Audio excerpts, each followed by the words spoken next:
And we're live, I think. Yeah, we're live. Hey. How you guys doing? How you guys doing this evening? My name is Jason. This is the Painfully Honest Tech podcast for this, the 12th day of November in 2019. And we're just doing our thing, we had our typical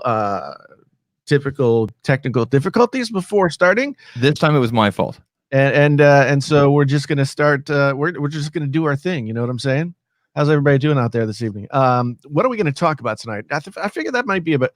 I'm practicing for when John Prosser finally tells me how I can get the thing back up on the podcast places. Tonight we're going to talk about several things, including new MacBook Pros, perhaps. That's as well as what were the other things we were going to talk about? No more pixels. No more pixels. Please. That was your video anyway. Yeah. Put us out of your misery, Google. Yeah. So we had other topics, and now I can't see them anywhere. YouTube Studio. What does it say? Well, the Twitter says the tweet that I sent out. Your thing says, "Is the Pixel done?" Disney Plus. Oh yes, Disney Plus. That's right. We got to talk about Disney Plus, I guess. Yep. Yeah. If you're listening to this in audio form, then please think about subscribing to this and rating it on your favorite platform of podcastage, wherever it might be. 5-star ratings are all we need. It's just like when you go to the car dealership and they say we're gonna send you a survey, and you have to give me a 5 or I get fired. They're pretty serious about that sometimes, eh? Yeah, they are. So give us a 5. Give us a 5 or we'll be fired from our podcast. How are you doing this evening, Zach? I'm good. I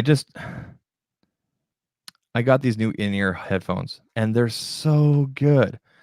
But like just before we went live, you were so low. And now there's nothing wrong with these ones, but I paid, $40 for these ones and they were so comfortable. I wore them for like 3 hours yesterday doing other editing and they were awesome, but you're so low. And I'm hoping it's just the adapter. I'll run some tests after, but I'm good. You know what? Today is my birthday. It is Zach's birthday. Zach is 40 years old today. 40 years old. I remember 40 like it was 8 years ago. It was 8 years ago. Mm-hmm. How's it feel to be 40 now, Zach? You know what? I've been telling my wife this all week, and I totally believe this, and I totally believe in this. You're only as old as you feel. You guys know I'm young at heart. I'm immature for my age, and I don't care. I don't care what people think. So I'm good. It hasn't really fazed me at all. So I appreciate all the birthday wishes, everybody calling and texting, and I got a couple carrier pigeons. That was nice. Carrier pigeons, is that a thing? Carrier pigeons? But yeah, I appreciate everybody coming through and everything like that and saying what's up and happy birthday and everything. So good stuff. Agreed. Yeah, it's I told you last week 40 was the worst year of my life. So don't say that, man. It was though. That was the year I ended up quitting drinking. Oh jeez. Well, that's a good year. That's a great year. Oh no. It was a terrible year. That's why. You don't quit drinking because everything's awesome. Okay. I mean, okay. I mean, anyway, I got some.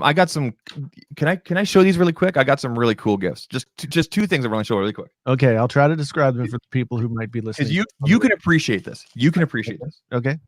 The first one is, so the Tragically Hip Canadian band, okay? Yes, I do. They re-released their Day for Night album, which I already own, okay? Right. They re-released it. It says here, Day for Night Silver Edition, Limited Edition. So it's 2 silver LPs.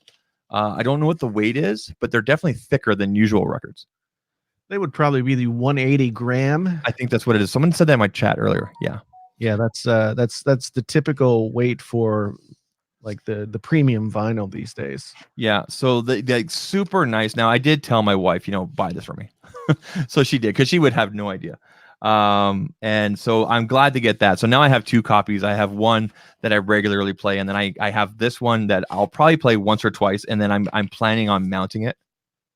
on the wall, which I know sounds weird, but I bought some special. Whoop. But I bought some special. There we go. That's my Twitch channel hosting you. Isn't that cool that Twitch can do that? Oh yeah. And the other thing is, I never even thought about buying this for myself. And my wife bought this for me the day I was at the record store with her. There's a record store by us called Revival Records, and they have comic book stuff, and they have graphic novels, and they've got records and everything. And it's just a really cool place to hang out. And she bought me this. This is the original 1977 score for Star Wars.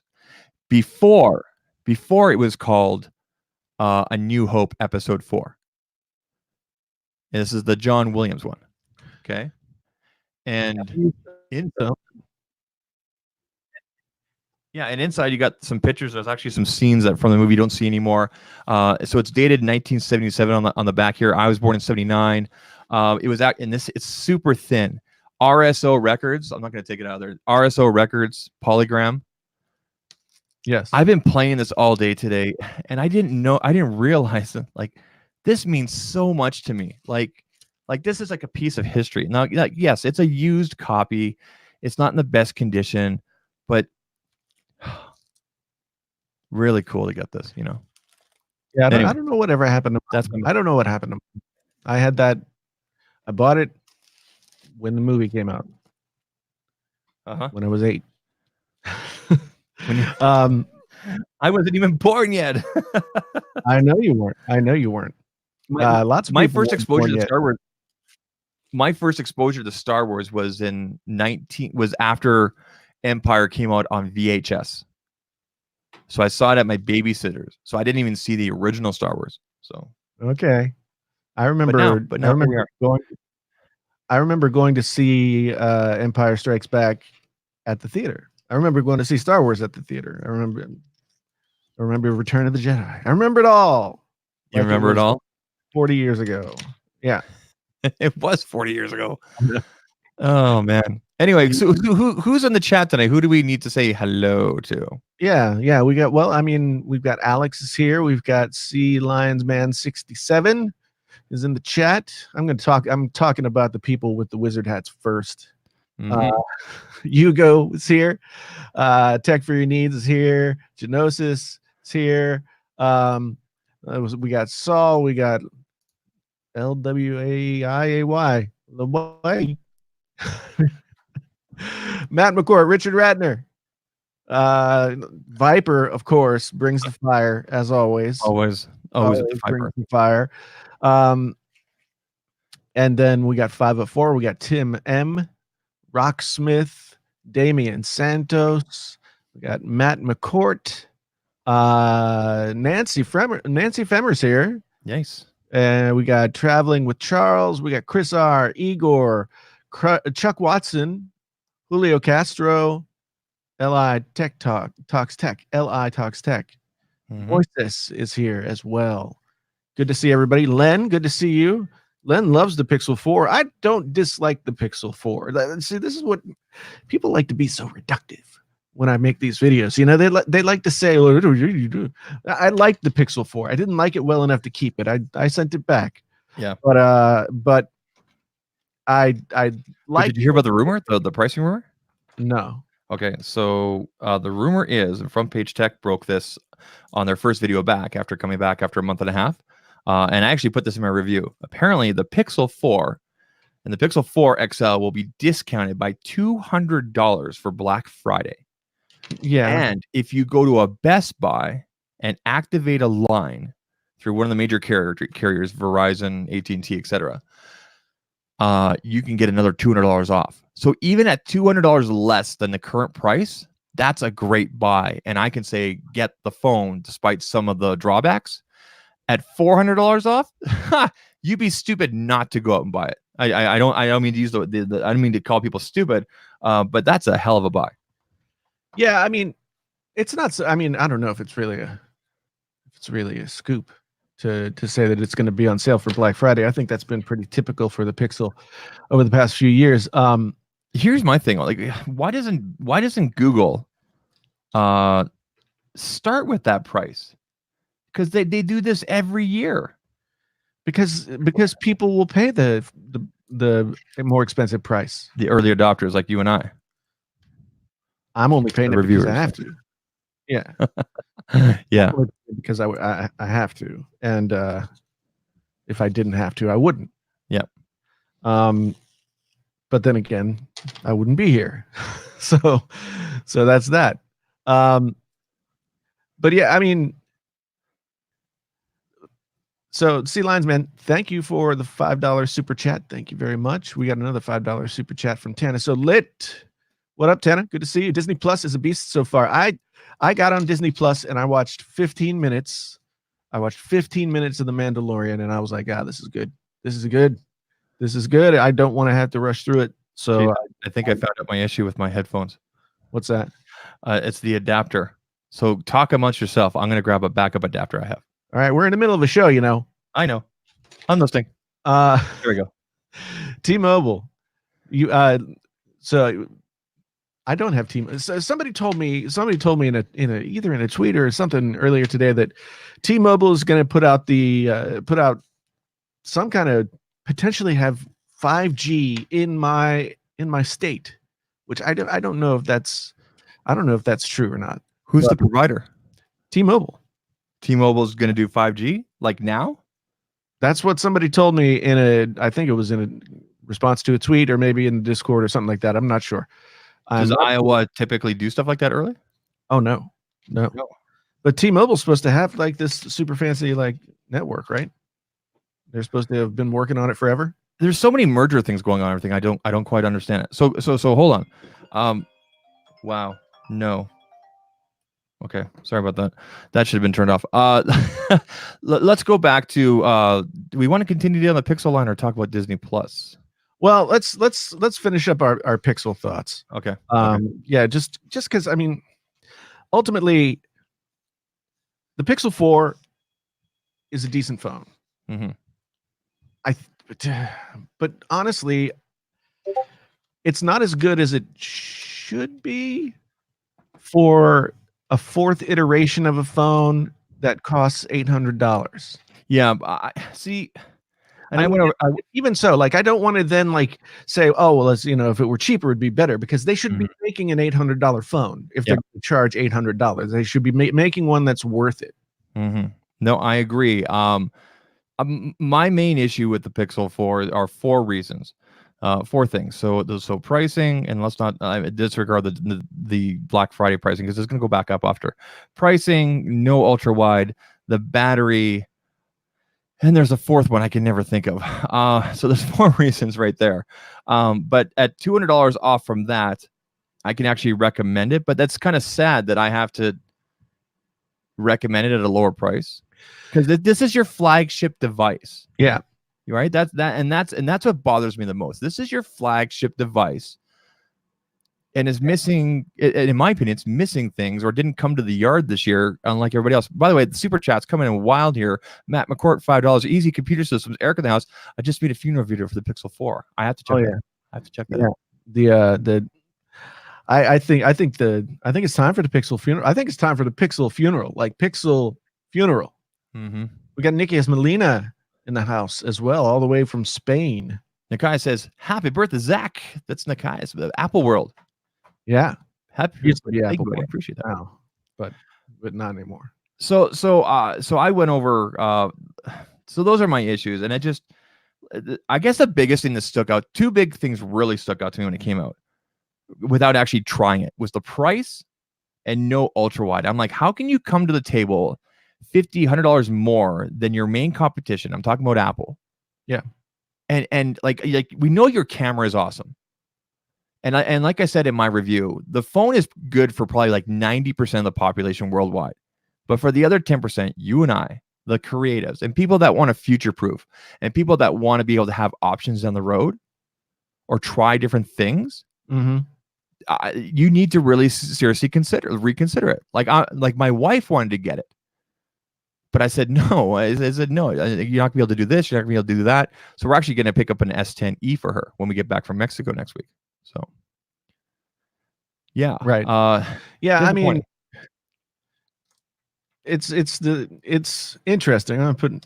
So Yuko sent me this on Discord. A little It's just a 5G coming to Iowa and Wisconsin in Q1 of 2020, which is exciting. Yeah.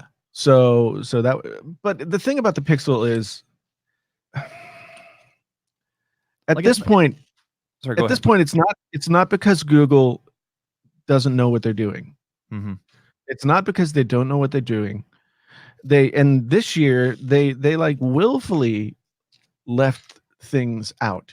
Yeah. They willfully like messed up the phone. Well, they literally said during their keynote that the dude was up there saying, you know what, we know that everybody's got a ultra wide, but we decided to go telephoto. So like when you're presenting your product on stage in front of the world, you don't point out what you don't have compared to the competition.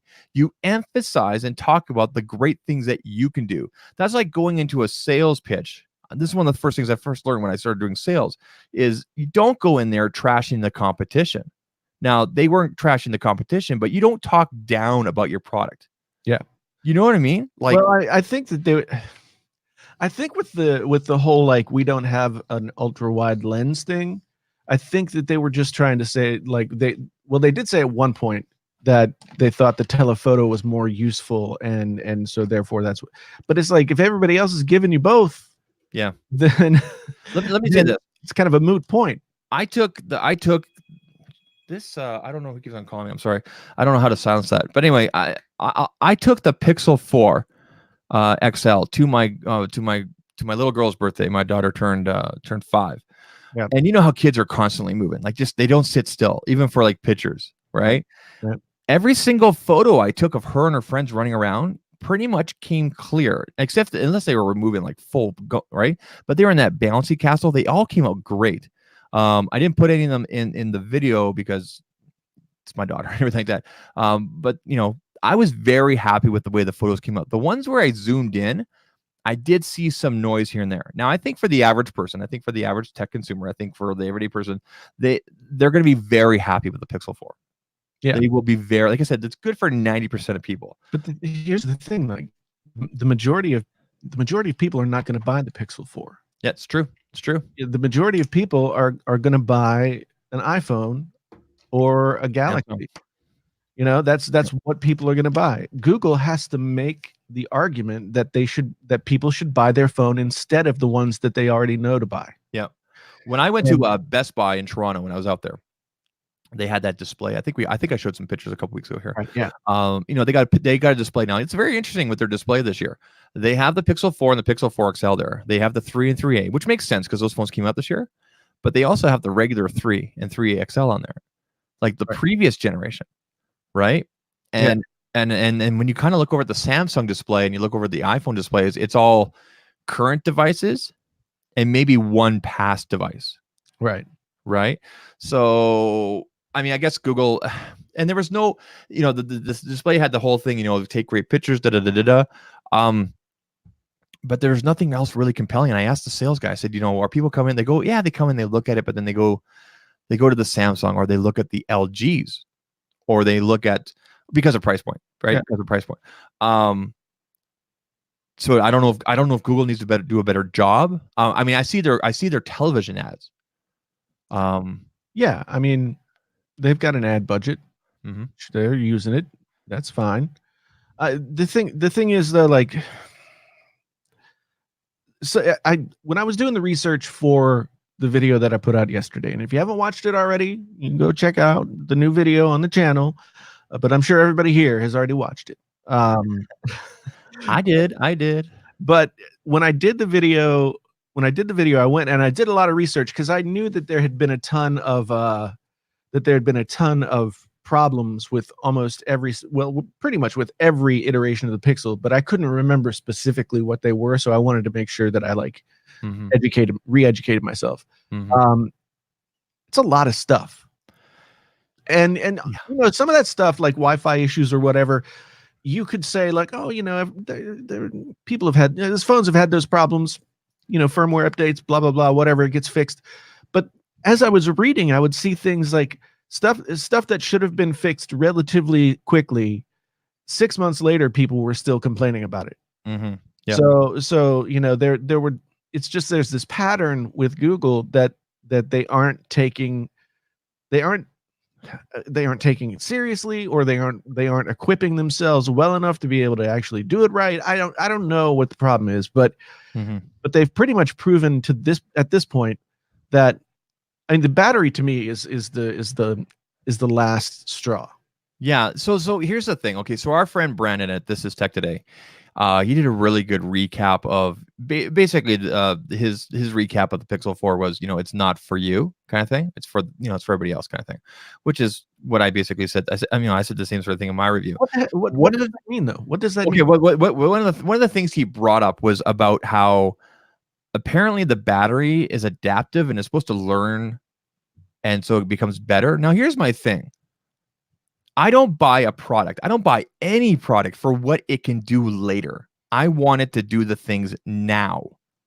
Well, see, the thing is, like, adaptive like battery management has been a feature of Android since Android 9. So it's absolutely not a new feature. No, it's not a new feature at all. I may be quoting him wrong, and I wish he was in the chat, but that's what he was talking about, is about how the battery apparently learns more and more, and it gets better. But here's the thing: out of the box, for example, iPhone 11, yeah, out of the box, we're getting what, 2 days?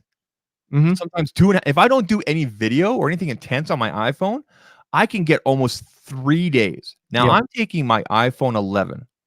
This is going to be shocking to some people. I'm taking my iPhone 11 Pro in my Painfully Honest Tech case. Oh yeah, show off that case. Huh? Where's let's get some merch links on there. Huh? I'm taking this with me to Mexico. So people, you know why? You know why I'm taking this to Mexico? Because I know 99.9% of the time when I take photos with this, whether it's a selfie or a regular photo, they're going to come out great. Now, my Note phone does also take great phones. You guys know I love that phone. However, sometimes I have to take a photo 2 or 3 times in order to get the one I really want. Those 2 or 3 times, I don't have time for that. Right. I'm in Mexico, okay? But I am taking my Note with me separately, but I will not be turning it on. But I do get everything on here. This will be in my pocket the whole time I'm in Mexico. I also got most of the notifications turned off on this, so I won't be bothered. But again, like I said, from the first day, I was getting darn near 3 days worth of, and apparently the Pixel can also do that. No, it's not. No, it's not. Yeah, no, awesome case, by the way. Awesome case. Thank you. I still haven't gotten one, but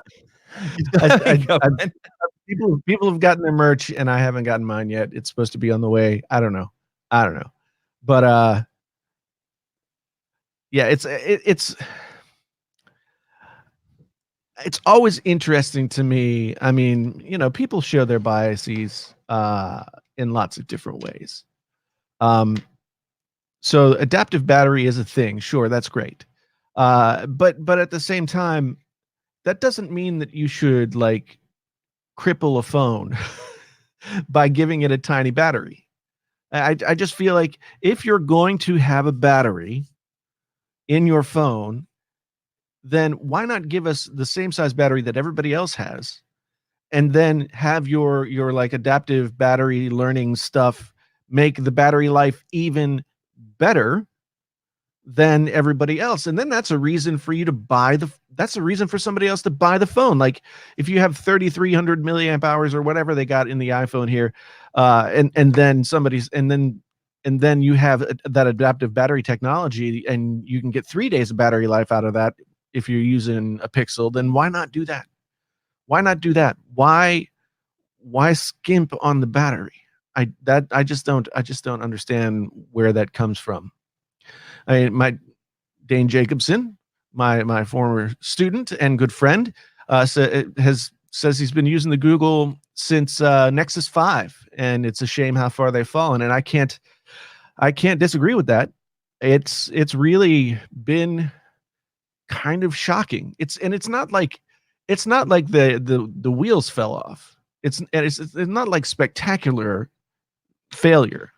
It's just that it's just been like little things. Like, for example, one thing a lot of people haven't talked about for the Pixel 3, and I think even the 3A had a wide angle selfie.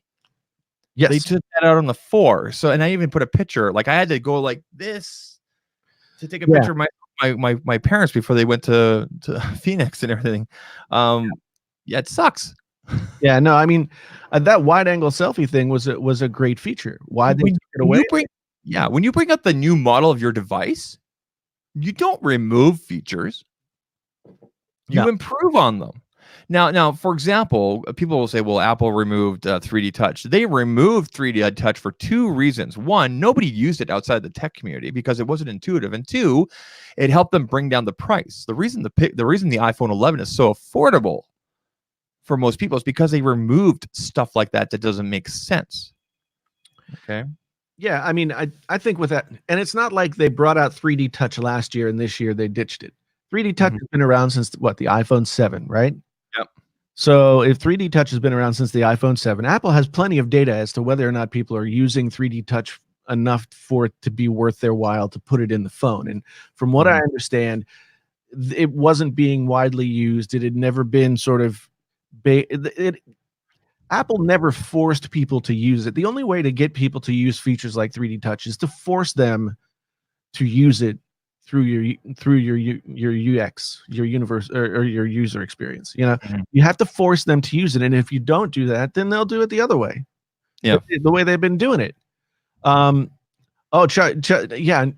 Chuck Watson says they removed it to help fit the battery, and I remember that now, and you're absolutely correct. That was the word on the street, that by getting rid of the layer that was required for 3D Touch, we got more battery, and that makes sense. That's perfect, right? Yeah. Was it John that said first, compromise kind of thing? So they made a compromise, that's a correct compromise. Taking out a wide selfie. Okay, so do you remember when we were at TLD? Yeah. There's no way we would all gotten that picture that John took. No, I mean that was super impressive, and that was to get 8 people or however many people were there, and I was a lot bigger than too. That was a cool feature, and the fact that they took it away, like, I don't know, they seem to just do stuff. There's no real rhyme or reason behind it. I'm releasing a video tonight. I'm just going to plug myself. I'm going to release it shortly after the podcast here, where I go over 5 things that Google can do to make the Pixel 5 a beast of a device and appease everybody. And they're such simple things.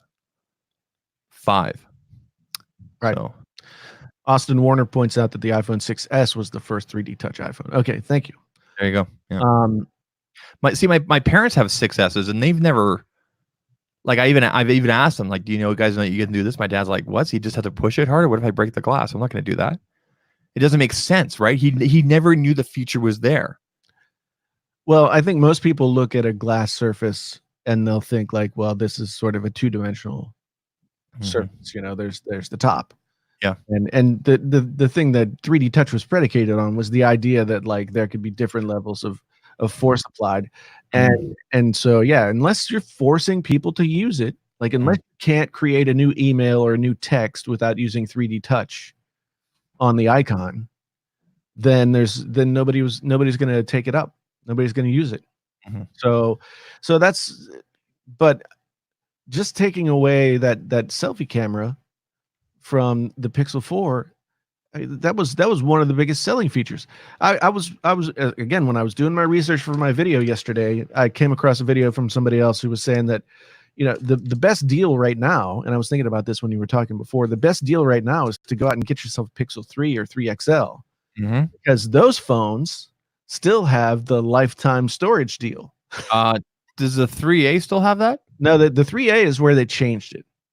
Oh, I thought they changed it here with the 4. From what I heard on this video, the 3A is where they changed the policy. Oh. And I thought like, oh, maybe they're just changing the policy for this lower price tier phone, right?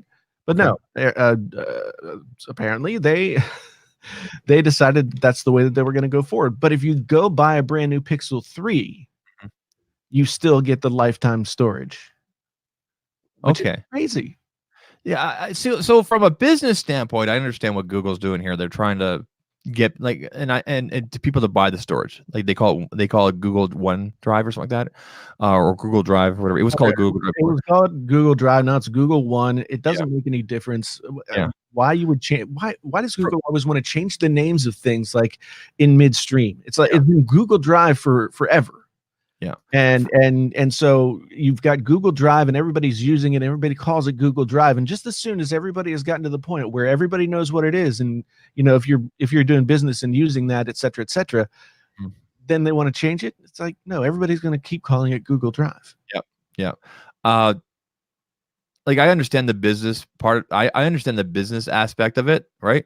But for a customer, that sucks. And that was actually a major selling feature for a lot of people. Is that you could take these awesome photos but now they'll be compressed down. If they're 16 megabits or bigger, they'll be compressed down. So basically, if it's a 24 megabit picture, it'll be compressed down to 16. And then of course, all your video, that's the big part. Your 4K video gets compressed down to, I think, down to 1080p. Yikes. That wouldn't be surprising. I mean, and that's the thing. Like Dane said, the 3A is only high res storage, not original quality. And I don't know. Like, I haven't done a comparison to really say like, oh, well, this looks like that you can see the difference between one or the other, whatever. I'm sure with video you can, but at the same time, this is the kind of thing like, so everybody complains about Apple wanting to charge people money for iCloud storage and all this other stuff. Like if Apple had been offering free storage of photos forever, and then they decided, no, we want you to pay for for iCloud storage instead, Mm-hmm. people would have lost their minds. Yeah. But for some reason, like Google's just like, well, I mean, we'll do this kind of for free, and then you'll have to pay for blah blah blah. And There's not enough eyes on it for people to get upset. I think it's more or less like people like you and I that are, we pay attention to these kind of things. Yeah. Which sucks because, like I said, it was a good selling feature, and I have friends that have Pixel 1, Pixel 2, and they record 4K just because that was the default setting. Right. 4K 30 frames. They don't care about 60 frames, this and this and that.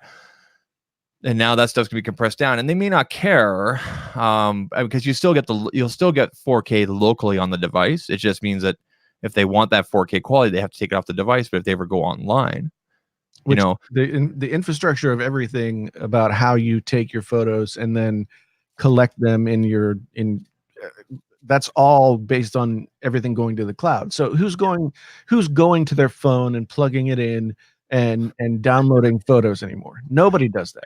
See, for myself personally, I turned off the iCloud portion of where to upload your photos. Right. And I have Google Photos.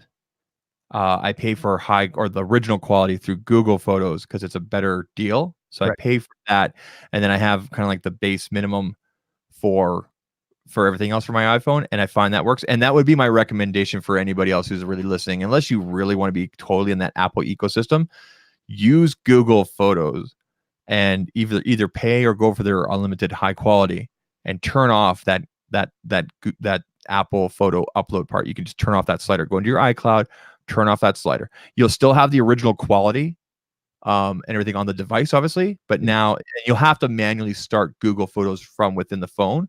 But I find that that's a really great solution if you want to free up space or whatever. So that's just a tip. Well, so right now my wife is having that issue that everybody gets to with their Apple device, where eventually it says your iCloud storage is full, right? Yeah. And so she's like, well, can you turn this off? Can you make this stop? And of course I was like, not yet out of bed. I'm like, I'll help you soon. But yeah, that's the way to do it, is to say like, okay, don't back up my photos. And go ahead and use Google. But it is annoying that you have to manually like open the Google Photos app so for it to start the backup. But most people don't change devices but every couple of years. So they're not losing anything as long as eventually they open it up and get it there. Genosis says like it sucks to be an enthusiast and have no real weight in the mass market. Yeah, that's true. That's true. It's a weird situation because at this point, smartphones are no longer like, okay, I'm going to make a car comparison, a car analogy, right? Like muscle cars in the 70s were a big deal. Like people would get muscle cars and they'd be into them, they would soup them up and they'd be like, oh man, this thing will, and they were stock cars, right? But you could soup them up, you could do different things to them. And I kind of look at phones in the same way, whereas like, you could get some phones that, you could root the Android phones and you could do all this different kind of stuff. But now all phones do all the same things. Yeah. And they do them all well. So there's not really any it's become a commodity. It's like everything's a Toyota now. So every phone is a Toyota. And yeah, it's reliable and yeah, it gets you around and maybe you didn't buy this feature or that feature, as an upgrade or whatever. But every phone is basically a Toyota. And maybe so I don't know. Apple's an American company, so what are the Apple's like Chevrolet, I guess? And I mean, Apple, I don't know. What is the major car manufacturer that Apple would be most like? I can't necessarily think about Ford? I hate Ford though. Fix or repair deal. Found on road debt. Yeah. Yeah. My dad, these things were passed down over generations. Like my hatred for Ford came from my father, whose father hated Ford. It was just passed down to us. Yeah. Generation after generation. Now I have driven Fords before. I don't like them. Actually, I took my driver's test and my first car was on a 1982 Ford Escort. My wife used to drive an Escort. Yeah, the 1982 Ford Escort was a hatchback. This thing was like two-tone beige, and it was a stick shift, two-door stick shift. Picture that. Oh man, it was something else. It was something else. Like I'm glad that I learned to drive manual transmission. Like, it used to be that automatic transmission costs more money. Yeah. So you just got the manual transmission instead, right? Yeah. But yeah, I drove that 82 Escort, and in Morgantown, where I grew up in West Virginia, like you routinely had to stop at like 45-degree angles on roads at stoplights or whatever, and then like there's nothing more frightening than the fact that somebody has pulled up too close to you behind you. And you've got to get off the clutch and get on the gas quick enough to like not drift back into their bumper. That is so. And I mean, if you took a lot of people who've never driven a manual won't even know what that feels like. Yeah, won't even know what that feels like at all. I had some gal, she rolled back into my. I used to drive an Elantra. Yeah, Hyundai Elantra. I loved that car so much. It was such a fun car. But I ultimately went to a Santa Fe because I just. Family, right? And room. So we're sitting waiting for the car wash, and it's on like barely an incline. And I look up from my phone. This is a few years back. I look up from my phone, and the girl, she rolls into me, and I'm like, "What?" I get out of the car, and she still hasn't moved up. I'm like, "What are you doing?" She says, "Oh, it's a manual. I didn't know it was a manual." I'm like, "You just figured out now your car's a manual?" But all I can picture is exactly what you said, which is you got to hit that gas quick enough so you don't roll back into somebody else. And if your clutch is loose, man, like that Ford Escort clutch, it wasn't a finely oiled machine where it's just like you get off the clutch and on the gas and it goes. It was like a floppy rubber band, like the gas starts to take effect as the clutch is just sort of going. Woo! Right. I want to transition. We're going to talk about what were the topics? Pixel. Disney Plus, and new MacBooks. Let's talk about Disney Plus. But before we do that, just really quickly, I want to get a quick shout out to the good people at Studio 71 and Rode. They totally hooked you and I up with these beautiful microphones, these arms, these. I got they sent me the shock mount. They sent you what? They sent you what else? I got the Rodecaster Pro. Do the sound effects. There, how's that? Nice. There we go. You got the Roku. You also got the wireless Go system, the Lav system. I got this. Yeah. And then they also sent me this, the Rode Pod Mic. Podcaster. So like if you didn't, so for example, if your system wasn't working tonight, you could just plug that in and away you go.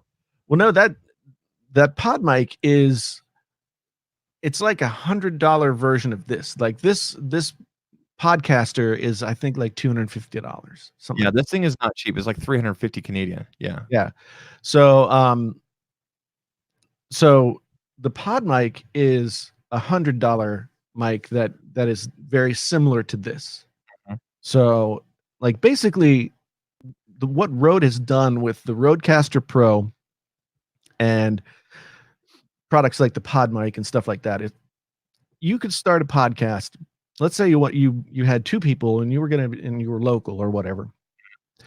You could start a podcast with 2 or 3 Pod Mics, the Rodecaster Pro, and whatever other accessories you need to get yourself going, and you could be ready to create a podcast for less than $1,000. Mm-hmm. That is like, I mean, you could do it for cheaper if you just bought audio interfaces and stuff like that. But this is a desk that's been put together in order to create podcasts. So like the Rodecaster Pro is a very cool thing. It's a very niche thing. So thank you to the people at Rode for hooking us up, especially me. Like this is Jason's thing. I'm just here to hopefully keep things going, and I'm just a dumb host. 40-year-old host, and they said, hey, we'll send it out to your buddy up in Canada as well. So thank you to the good people at Rode. If you guys are watching or listening, I've never sounded this good. Like in real life, I don't even sound this good. That's true. That's true. You've been around me, right? You're like, who is that guy? Yeah. My wife will play this back later on. She's like, how come you don't sound like that in the bedroom? I'm like, I don't know why I don't sound like that. Uh-huh.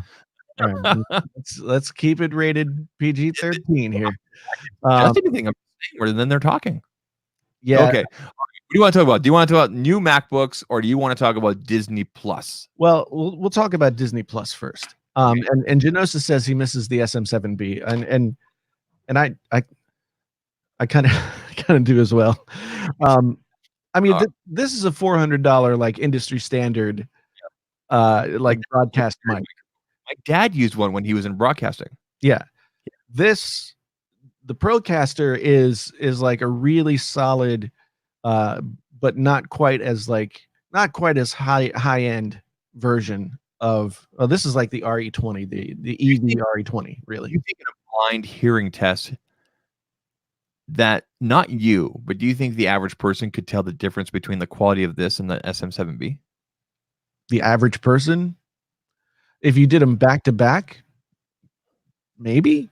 I don't know. I'd want to say yes, but I'm always surprised at how little people's ears are sensitive to those kinds of things. I mean, there's a threshold of goodness, right? Mm-hmm. There's a threshold of goodness where, as long as it's not distracting the viewer or the listener, as long as they're not like hearing your audio and thinking to themselves, that sounds bad. Yeah. Once you've reached that threshold, then going up from there becomes more and more expensive, but the differences in quality get smaller and smaller. When I started doing my audio separately with the Sonal, so I use a shotgun Sonal, the MC24ES into the Scarlett 2i2. Well, I was using a Solo before, so the difference is just there's 2 inputs. And I have a Deity. Deity sent me a microphone. one of their condensers, one of their shotguns. Right. So it's a backup. Now today I was listening to my video with what was being recorded by the DAT into the A6500, and it sounded great. But of course I record the audio separately with the Sonal into the right. Right. And so, but anyway, like you said, once you guys start going to that level, you can't go back. Right. I mean, that's the thing. Like for any of you aspiring YouTubers out there who might be watching this or listening to this at some point in the present or the future, the most important aspect of your production is not your video quality. Your audio quality is actually the most important aspect of your video production, because people will like will suffer through subpar video. You know, I mean, it's not really that big a deal. But if you sound like crap and you look like crap, then people will turn it off, because there's something more annoying about subpar sound than there is about subpar video. And I just, like, every time I see somebody who has, like, I've seen people with really like high level video quality, and then their audio is garbage. Oh, my ears, right? Yeah. And I turn it off. That's the thing that gets me to I'll turn a video off within 15 seconds if the audio is bad. My biggest, so yeah, the content has really got to be like next level if your audio is like that for me now that I've been spoiled working with someone like you, and John Prosser. I mean, you guys have been mostly you, because we do this all the time, right. In terms of audio and everything like that, and also because you help me tune, for example, the Blue Yeti, which is still on standby in case there's ever an issue. Right. You help me tune that and everything like that. I find myself like the content has got to be like 110%, 150%. Otherwise, like you said, turning it off. If it's just I'm using the onboard mic. Now I understand if you're doing like a vlog type thing and you have your phone, that's different. Okay. Yeah. Like you come to kind of expect that, you're going into that. I even did a couple of videos like that. But if you're doing something like what you and I are doing, like talking head, and we're doing kind of review and everything, and the camera's over there and you're using the onboard, it's like, oh my God. And it's just echo. I'm just like, I'm done. No, see ya. Right. Yeah. No, I think you're absolutely right. I mean, El Jefe here says, I wish you could drop $1,000 on audio. I mean, the thing is, you don't have to. You don't have to drop that kind of coin to get a good audio setup. I mean, like you said, if you wanted to have like a good talking head setup like what we do, there are lots of choices. I mean, Jeff's audio already sounds great, so there's nothing to complain about there for him. But I know where he's coming from. It's like you want to get the best stuff that you can get.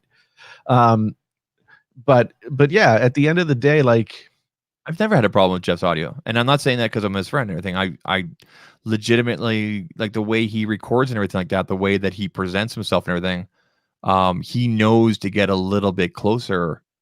I've never had an issue with his audio. Like Jeff, just so you know, I mean, it always sounds good, man. Yeah, and he says audiophiles love to give him crap for that in the comment section. Mm-hmm. People give us crap for just about anything. Someone said that because I'm in my review video, I did a cut piece of when John at Front Page Tech mentioned how the Pixel is going to go for $200 off, and he's like, "So an ad changed your mind?" Yeah, of course it did, because of the concessions. So anyway, the audio, man. Now that I've gone down this rabbit hole, like podcasts, it's told us. Right. No, I mean, stop. And I've been here for years. Like, I started buying recording gear, I guess it was probably like 1999, year 2000, like 2000, something like that, was when I first started buying home studio gear. Studio gear was not reasonable. It wasn't a reasonable thought to like have studio gear in your home. Yeah, it's more attainable now. Yeah, I don't see pro level, but like studio level. Yeah, it's a lot easier. Like what you and I are doing right now. This was unheard of in a house. We could have, even 5 years ago, doing something like this was, like with Google Hangouts or whatever, you could do it, but it wasn't great. and now like all the things that guys and girls are doing on streams, like game streams and stuff like that, that stuff is crazy. I mean, Hugo asks, do you recommend the Procaster as starter gear? They have the yes, absolutely, but they also have the Podcaster, which is a USB version of kind of the same thing. They have this pod mic, which is 1/3 the price almost. And I'm going to be reviewing the pod mic. I'm going to be reviewing all of this stuff and kind of do a, you know, how to set up, you know, for a podcast live stream, blah blah blah, kind of video. Got rid of price points to get the SM7B. What's that? Got rid of his Note 10 Plus in order to get the SM7B. Well, that's a decent it's a decent trade to make. I mean, the SM7B will last you for the rest of your life. Yeah. And yeah, so that's the thing. Like, I have mics in my back room, on my little mic shelf that I've had for 15 plus years. You know, and I could go get any of them right now, put them up, and they would work. I would say to anybody that's starting out, to kind of piggyback on the thing that you go here about starting out with a Procaster, I would say if you're just starting out and everything, don't. Okay, you can definitely go that way, but you may want to try something even more affordable, because you don't know if you're going to continue down this road. Plus, you'll learn the ins and outs of like kind of a starter microphone, and like how do you enunciate, and how to you use your voice properly with a microphone like that, just from repetitiveness, right? And then when you get to something like this, you know, you got a whole different, it's a whole different level of respect and everything like that. Does that make sense? Yeah, I think so. People have asked me about recording gear or guitars or anything like that, and my advice to anybody who's getting started with anything is, you don't buy the cheapest thing possible, because you'll spend as much time fighting the gear as you will fighting your own inexperience, and you won't know the difference. Like, if you buy a $200 guitar and it's incredibly hard to play no matter who you are, and then you try and figure out, like, why am I not learning guitar? It's not entirely because you aren't doing it. It's partially because the tool is subpar. I mean, if the gear does not make you better. No. And that we see a lot of that. And I was guilty of this in the past. I was very guilty of this, buying, you know, this and that and top quality. Like, I bought an A6500 probably a year before I probably should have. And I forced my way into it, and here we are. I probably should have stuck with my camcorder, or even the cell phone. You know, don't save your money. Yeah. Well, I mean, so, like, I would say to somebody like Hugo who was just starting out, I would say get something like the podcast, the pod mic, which is $100, and it's made for this kind of thing. I would get that, and maybe just like a Scarlett interface or something along those lines. And so simple, so easy. And you spent $200, and you've got good quality stuff that will get you to the point where you don't need to buy something super expensive until you know what it is that you know why it is that you need that. Like 504 says he bought the Arturia Audio Fuse interface for just because podcast did his review, which that thing is a fantastic interface. I mean the upside to buying that interface is that you will never find yourself needing to upgrade for a long time. Ever. You know, you'll need more inputs or something like that, but I think that even has like ADAT inputs, so I think you can like we were talking about the Scarlett Solo. So the Scarlett Solo is made by a company called Focusrite. So the company's Focusrite, Focusrite, Focusrite. And then the Scarlett is their line, and then the Solo is one. My recommendation is if you're starting out and you know you could possibly go to do multiple inputs down the line. So, for example, I use this. This is one input, and then my Sonal is a separate. My recommendation would just be to buy the 2i2, not the Solo, because the difference in price is like $30. Yeah. Now, you manually unplug and this and that. But honestly, I just want to be able to just sit there and adjust the gain when I get going with you. And away we go. Yep. Yeah. So I mean, you could start out doing, if you wanted to do live streaming or podcasting or something like that, you could get yourself going for a couple of $100.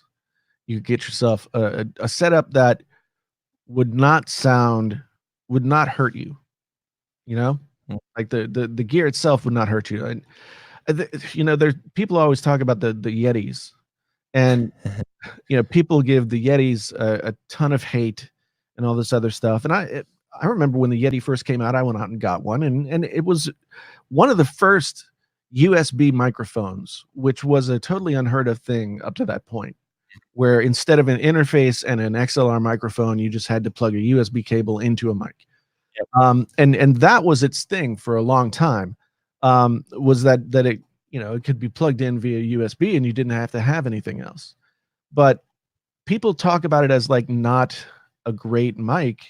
The thing is, it's a perfectly serviceable mic. It's a mic that you can make sound good, but it's not like you just sit down and it's going to be perfect.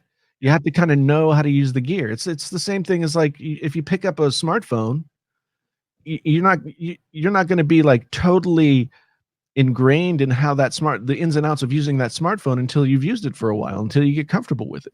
Hey, Jason, how's it going? Can you see that sticker? Can you see that super sticker? Thank you for the sticker. Yes, super chat stickers now. I love it. They have all these different ones. There's like regular yellow emojis, and there's different animals and everything like that. I like this one. How's it going? Yeah. I mean, and Viper points out like the problem with the Yeti is I think the biggest problem with the Yeti is that it's not built to last. I consider myself fortunate because I've never had an issue with mine. Yeah. Never, not once. Every time I plugged it in, good to go. So I think I was fortunate. So yeah. I think Viper, when your SM7B gets to your house and you pick it up for the first time, and then you think about it compared to your Yeti, it's like night and day. I mean, it's super heavy. B, it's made out of, like, you can tell that the quality of the materials that it's made out of is high quality, whereas the Yeti is kind of like that, really sort of pot metally aluminum, not really all that great. The Yeti feels and looks cool, but that's kind of it. Yeah. Do you know? It's cool that it comes to the base and everything. I think Viper also got the base for his SM7B, so he's not going to be using an arm like you and I. Right. And I think the biggest thing for him, because I know that Viper likes to kind of sit back like this and everything, he's either going to have to turn his gain up really high or get used to getting close to the mic. And just keep in mind, well, that's the difference between so the Yeti and the other mics that Viper has used up to this point are condenser mics, which means they have a much wider pickup pattern, and they're much more sensitive, so you can sit back and pick up. But like, okay, so I'm back here, and yes, you can hear me, but this is a dynamic mic. It's made for, it's made for louder sources, actually. But when you really get up on it, you can get that, what they call proximity effect. So, but Yuko says his first mic was the MXL 770. When we started a podcast almost 10 years ago at my old job, and we got a Behringer Xenix mixer that was just a 2-channel USB, like 8-channel mixer, and five or six MX 660s, which are like cheap. They were like $70 condenser mics. Yep. And they came with really cheap shock mounts and all that kind of stuff. We bought super cheap shock mounts, and we bought super cheap stands and all that kind of stuff. I will say this: like we've had to replace the shock mounts, we've had to replace the headphones that we used. We had to replace all the stands. We had to replace the Behringer. We had to replace all this stuff. But those $70 Marshall MXL 660 microphones are still going strong. That's awesome, man. So they're cheap. They're Chinese made, but they're cheap. I think they're cheap in all the right places. Anyway, okay, so this has been a long sort of detour down audio road.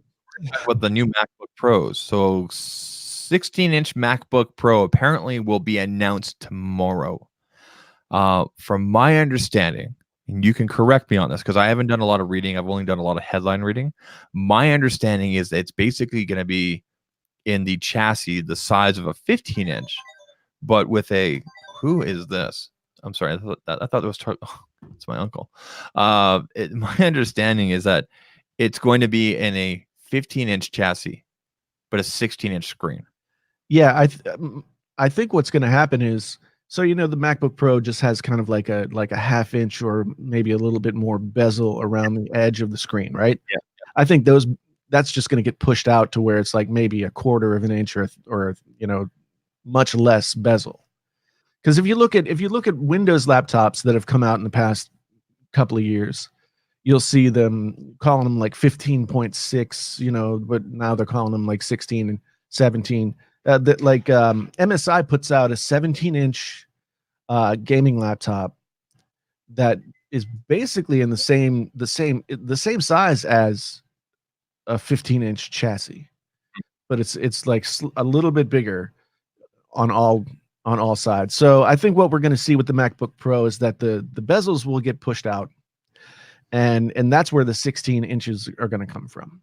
So apparently the keyboard is supposed to be the same butterfly keyboard that they've sort of had issues with, so that they fixed here and there. So see, now, I haven't heard anything like today, but last I heard they were going to go back to an older design.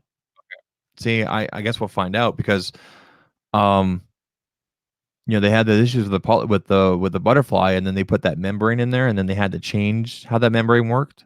Yeah. My MacBook is a 2017. It's a souped up 1 terabyte version. So for myself personally, I have no reason to change. Like my MacBook, as you know, just sits here. Like I literally never open it up, except for when I do a restart kind of thing. Mm-hmm. And then it goes into this Elgato multi-port thing. And that's it, right? And then I use my iPad for mobile and everything like that. So for myself personally, I have no real desire to upgrade anything like that. It is going from a 15-inch to a 16-inch. Is it? No, it won't be noticeable at all, really. I don't know that they're going to change the. I don't know that they're going to change. So it's not going to be micro LED. Micro LED is coming, I guess, like next year or maybe even the year after. So that's when the panel type is going to change. But the screen itself is going to remain an LCD screen, and I'm sure it'll still be a Retina display, much like what we've already got. So the thing is, and I was reading. So Hugo was nice enough over on the Discord to pop in a little bit of info about this thing, and so he says like starting price around $3,000. Oh no, starting price around $3,000. Okay, I need to know what they're putting in there, like that makes that $3,000 starting point. Starting point. So like if you go to like a 1 terabyte, 2 terabyte drive, you're probably looking at like $5,000. Well, you could spec out the current MacBook 15-inch MacBook Pro. You could spec out well beyond $5,000 right now. So all you have to do. So I have the 512 gigabyte, 16 gigs of RAM, 2019, with the 8-core i9 or whatever it is, and that was $2,900, $2,800, something like that, and that's its normal retail price. I got it for a little bit less than that. I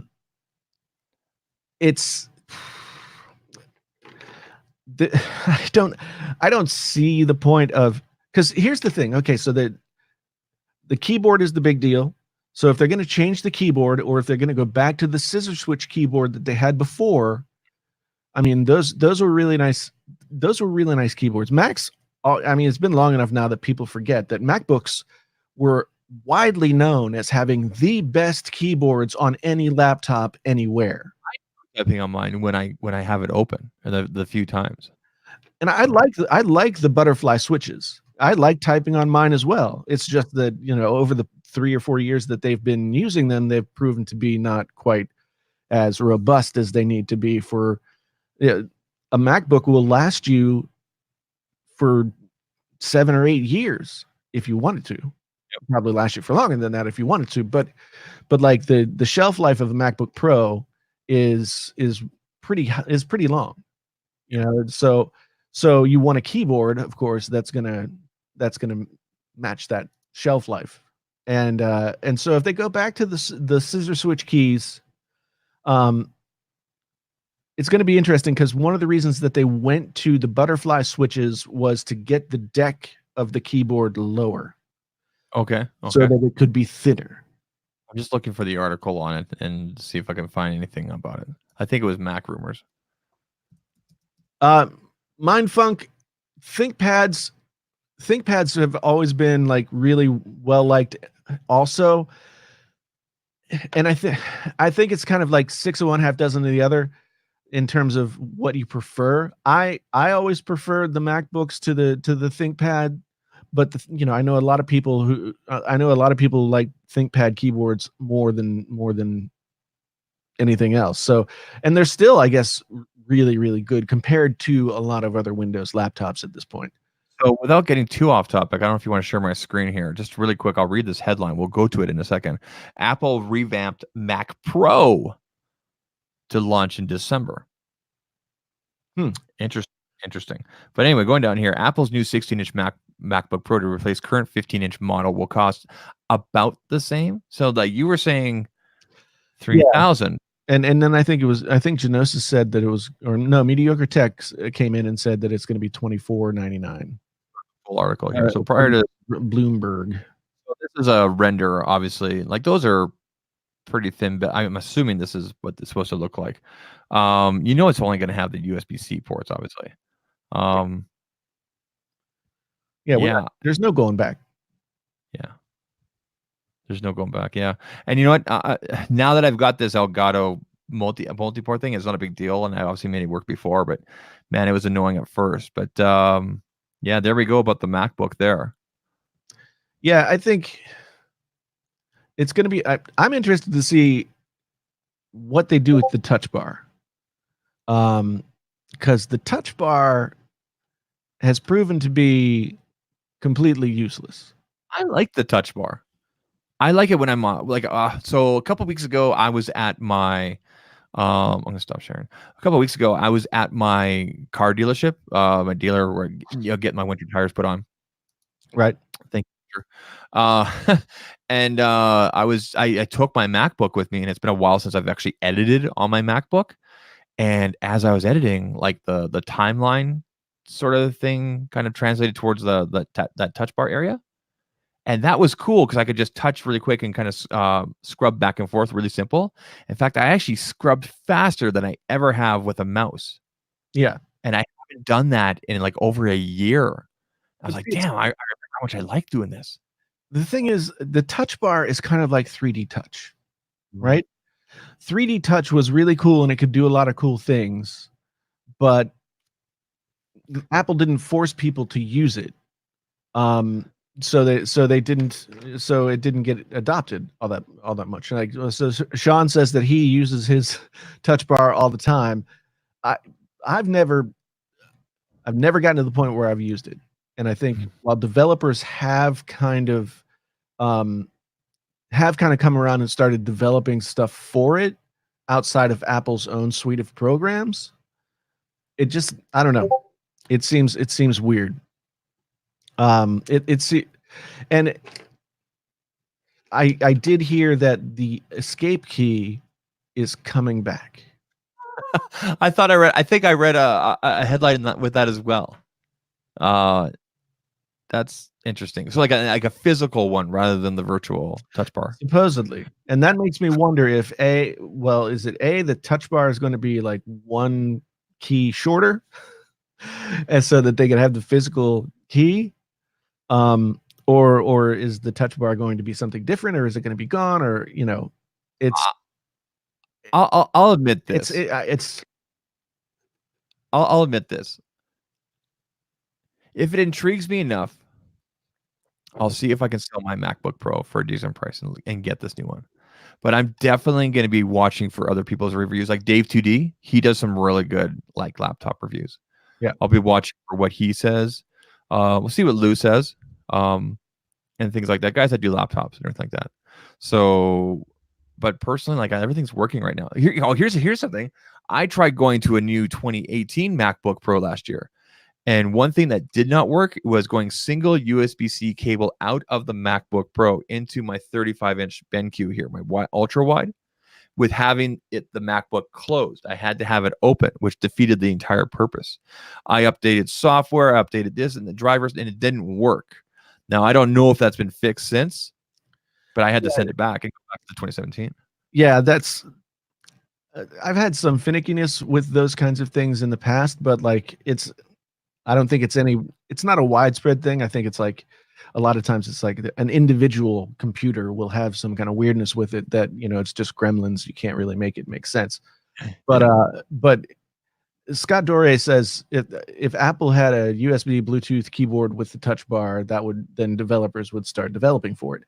Now that would be a cool thing to do. Like, okay, so you have your regular Mac keyboard, right?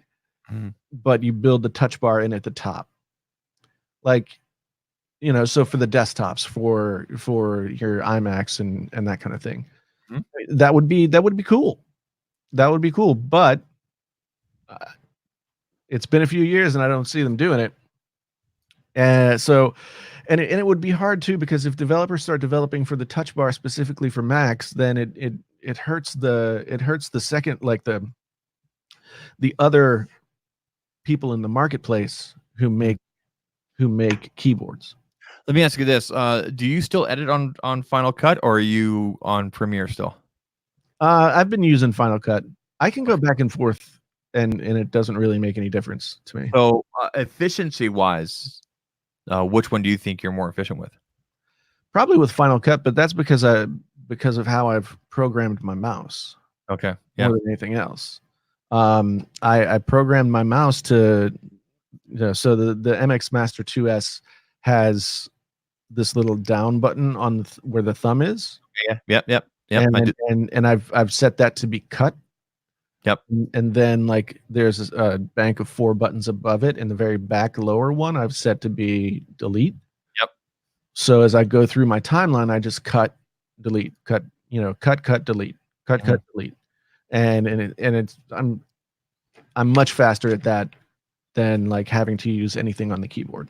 Yeah. So yeah, and I'm hoping that my Stream Deck will help me get faster with other stuff as well. Mm. So, but to get back to the new Mac, to the new MacBook Pro, I'm glad to hear that it's not going to be a crazy. I'm glad to hear that it's not going to be crazy more expensive. Now, I imagine that the micro LED screen is where it will become super expensive, right? I mean, for the pixels per inch and everything they're going to do. Well, there's like so I'm not 100% familiar. I mean, I understand the concept of micro LED. I think it's it's a similar kind of thing to OLED, but I don't want to say that because I'm not sure that that's absolutely correct. But it's a different kind of panel technology that is going to drive the price of the MacBook Pro up when it comes out. So do you think, because we know, like, for example, the 2018 MacBooks last year, or even some of the ones that came out this year, apparently it still sounds like a jet engine. when they start up. I wonder if they'll address that and make them quieter, because that could be a major selling feature. But it makes you kind of wonder, like, why did you make them loud in the first place, right? Well, here's the thing. I think part of it is the way that they're designed, like the thermal dissipation design of the MacBook Pros, Yep. is such that because you make it so thin, because it only has so many ports to vent from, and because you put these more powerful chips inside that run hotter, that's where it came from. So the original 2019. So have there been two versions this year? Early 2019 and a mid 2019? Because I have the mid 2019. I think there's only been one this year. I know that Dave 2D talked about something similar to what you're talking about, that apparently if Apple made their MacBooks just like half a millimeter, like even like just a millimeter or centimeter or something like that, he was using Canadian conversion, that they wouldn't have these thermal quote unquote issues. Right. Yeah. Right. I mean, they made the iPhone thicker after going years of going thin. Right. And I don't mind a thicker phone. If it's lasting me 2 days, hey, let's give her, right? Let's give me a fat boy. Let's go. Yeah. I mean, there's a difference when you're thinking like, okay, so a phone weighs, less than a pound by a lot. MacBook weighs like 4 pounds, Yeah. Listen, yeah. You compare like what a MacBook weighs to like an Alienware laptop, like an Alienware gaming laptop, they weigh like 10 pounds.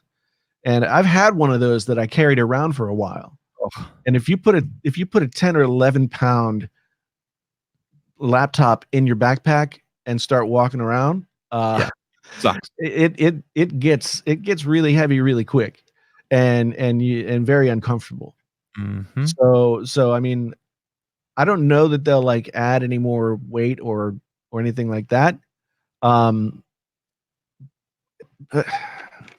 I will say that if it was late, whatever the last version was before the 2019, the most recent version that I had one of those things, and the fans were crazy.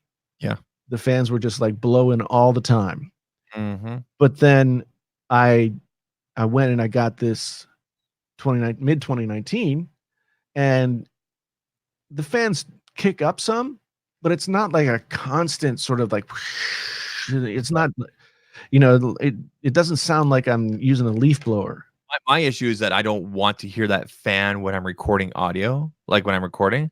Luckily, I never did. But when I was rendering stuff like that, rendering down or proxying stuff like video, which I don't do anymore, I'm like, oh my gosh, is this thing going to take off through the roof? Yeah. This one with the newer chips, somebody was saying the TDP on the newer chips is I think a little bit better. So otherwise it's not. It's a little bit more efficient, mm-hmm. if I'm remembering correctly, and so therefore the thermals aren't quite as bad. And such that, it's a good laptop. It's worked well for me up to this point. I'm bummed because I really can't sell it. I can't sell it because I dropped a speaker on it, and the monitor's messed up. Well, that's the one you dented, right? Yeah. I mean, I could sell it for probably $1,200. Yeah. But I paid over $2,500 for it. Yeah. So I don't know. So Michael Pepper says that micro LED is like standard LED with better color accuracy, deeper blacks, doesn't have issues with burn in. I mean, the thing is, when they introduced these new MacBook Pros 2 years ago, they were the best. I mean, how much better does it have to get? It can always get better, man. When it comes to visuals? Yeah. Okay. Yeah, I mean, I think so. I think that Mac keyboard or Mac screens have been calibrated well for the creative professional who needs to be able to do stuff with like photos and video and that kind of thing. Mm-hmm. And there are color standards that that you can tune monitors to. Mhm. But if you get if micro LED does give you a better color accuracy and more accurate black levels and that kind of thing, Mhm. then you're seeing things that it's just not physically possible to see on a current LCD screen. Gotcha. And that's the thing about OLED. Like my OLED TV is incredible. Mhm. I And need I need to get an OLED TCL 70 TV. Thank you. I don't think TCL makes an OLED yet, Oh, but they make but awesome TVs though. they make QLEDs. Okay. But yeah, I thought about I was like, I've had my TV now for a couple of years. Mhm. Maybe I should upgrade my TV. Well, upgrading my TV would have meant spending like over $3,000. Yeah. Like, well, maybe TV. What's TV technology doing right now that I could, maybe make a lateral move, but get a 75-inch TV or Well, something like that. speaking of, this is a good segue. The content on Disney Plus is all 4K plus. It's all 4K. Yeah. So, but let me finish. Okay. Um, That was a good segue. don't segue until I'm done with the thought that you're going to segue from. Okay. I thought you were. But I went looking around at Best Buy, and there was really nothing. Like, I was curious about the TCLs, I was curious about the Hisense TVs and stuff, Uh-huh. but there's literally nothing that is going to outperform my 2017 LG B7 OLED, other than a newer LG OLED. Or Sony, or Sony's making OLEDs now as well, but Mhm. but I've kind of gotten to that place where I can't get a better thing. Like, that's one thing I always loved about buying tech, is you always get a better thing. Mhm. You get this TV because it's the one you can afford that has the most features or whatever. But now I've got the TV that is like, for the price range of like normal human beings, Mhm. it's the best TV that you can get. Arguably so, but still, it's I can't like go buy another TV just to have a different TV experience that would be equally as good, because OLED is that good. Yeah. So the next thing I have to do is go, like, I don't know. I saw Andrew Edwards posted that he spent like $10,000 on a 80-something inch TV. I thought that was sent to him and Kevin the Tech Ninja for free. I thought they got hooked up last year. I don't know. Anyway, he called himself a video file. I don't think that's a word. Is that what? That's not a word. You can't be a video file. Let me just look that But up. it's like an audio file for video. Hold on. I mean, Yeah, it's a thing. Video file. I guess. But, Enthusiast for a devotee of video recordings or video technology. yeah. That's a thing. It's on Wikipedia. Okay. One who loves sight. Cinemaphile. I guess that'd be like cinephile. I don't know. But see, that would be would that be more appreciating the form of like film and not the necessary like the technology, the quality of it? I don't know. I know, like Anyway, Tom Cruise recently came out with a video about how people should turn off the smoothing on their televisions because it takes away from the quality of the shows. it's true. It does. Yeah, and I turn it off. I used to turn it off when I watched Game of Thrones, and I saw a big difference. I turned it back on though. There's nothing really worth. Well, maybe the Mandalorian segue. Well, Maybe, the thing about that smoothing technology or whatever, yeah, or the soap opera effect kind of thing. soap opera effect. Yeah. I remember when it first came out and I saw it on TVs in the stores, and I was like, "Oh my God, that's incredible." Yeah, like for me, the local computer shops were playing like Batman Begins. Yeah. And it was specifically because there's parts in that movie, Batman Begins, where they shot at IMAX, and they were showing that part. Right. With the smooth. I'm like, yeah, and that's the thing. Like, I saw that and I was like, "Oh man, I can't wait until I can afford to get a TV that does that." yeah, And then I did, and I got it home, and that stuff looks like crap when Yeah. you're sitting in your living room. It Yeah. looks terrible. They use special DVDs or Blu-rays or whatever in store demo modes. Right. It's so I shouldn't say it's impossible, but it's tough for the average person to go home and have it work exactly like that. Yeah. They I've even heard that they've even gone as far as the demo TVs are better than what they sell.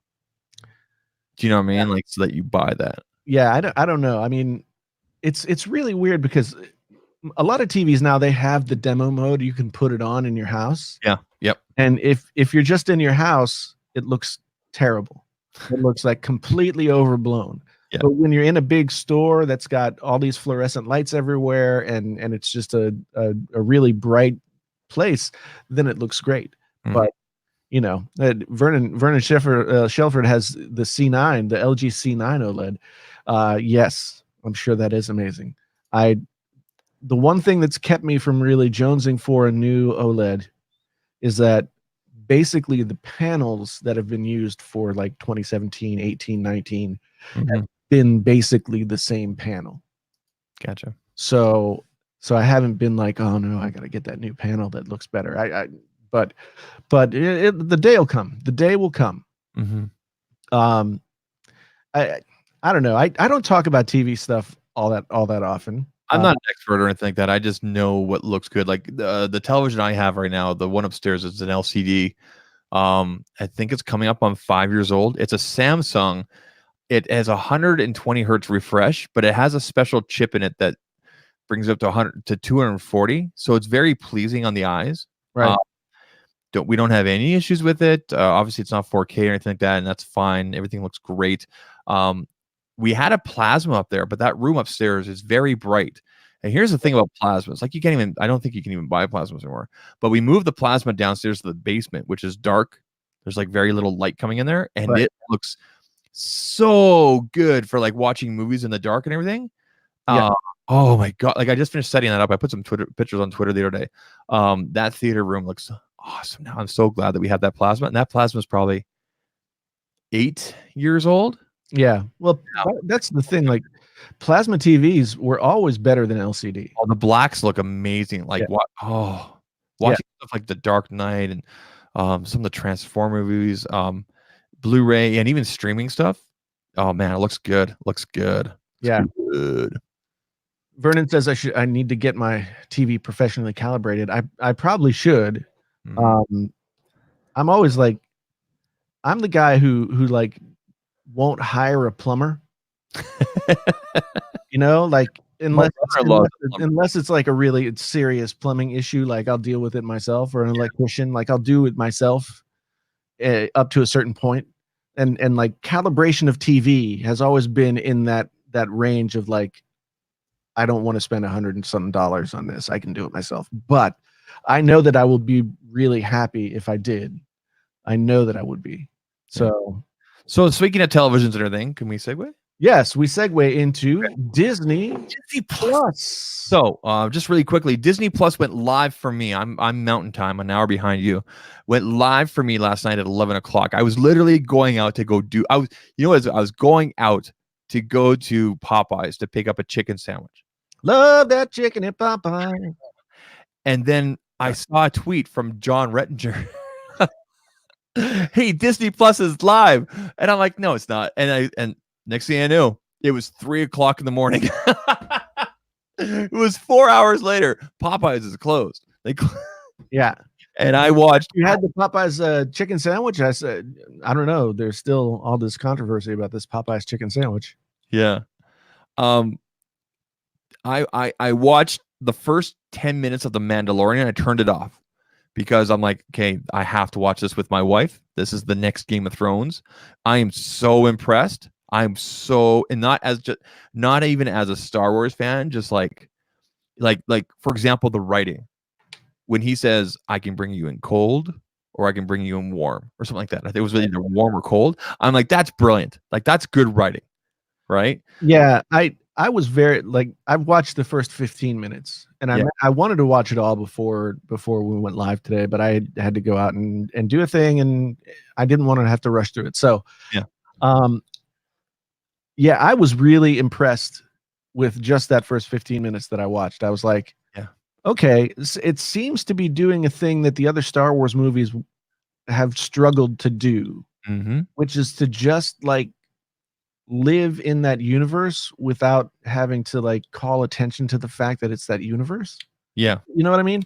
It's like it always seemed to me like with the newer movies, there was always this sort of nostalgia factor Mm-hmm. where everything that happened in the movie had some layer of that sort of tagged on.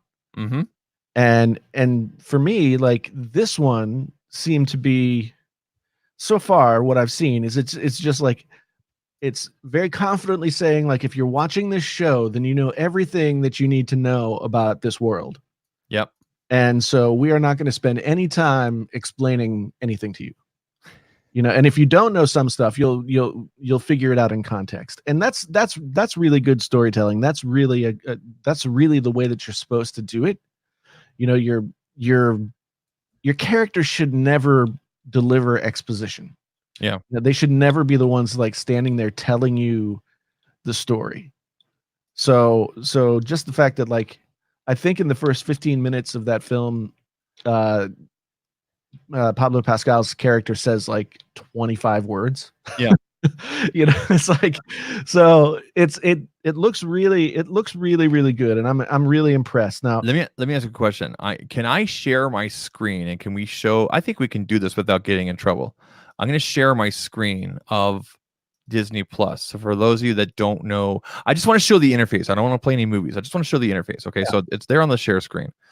This is almost exactly what it looks like on your device, like on your phone. So I have it on my iPhone, I have it on my Galaxy, and then of course I was able to Chromecast it to my televisions. Apparently my televisions will be updated later on. But what a wonderful interface! What an enjoyable interface to go through. They did a great job with this. Looks like Apple TV to me. I mean, I've never tried Apple TV. Aladdin was the first thing I streamed. I love Aladdin. That is my favorite.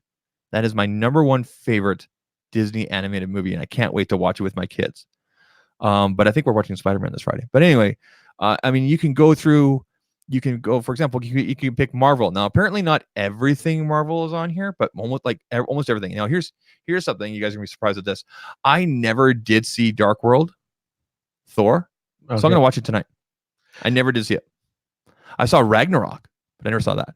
But I mean, you go through this Marvel stuff. They got the classic Spider-Mans in here. Yeah, like all the different generations. I know. Here's the thing. Okay, so this is where Disney Plus has turned out to be in a little bit weird to me. Okay. Because like all this, I've seen all this stuff before. Yeah, but you know what's like, you know what I mean? It's like yeah. At least with Apple TV, it was all new stuff, right?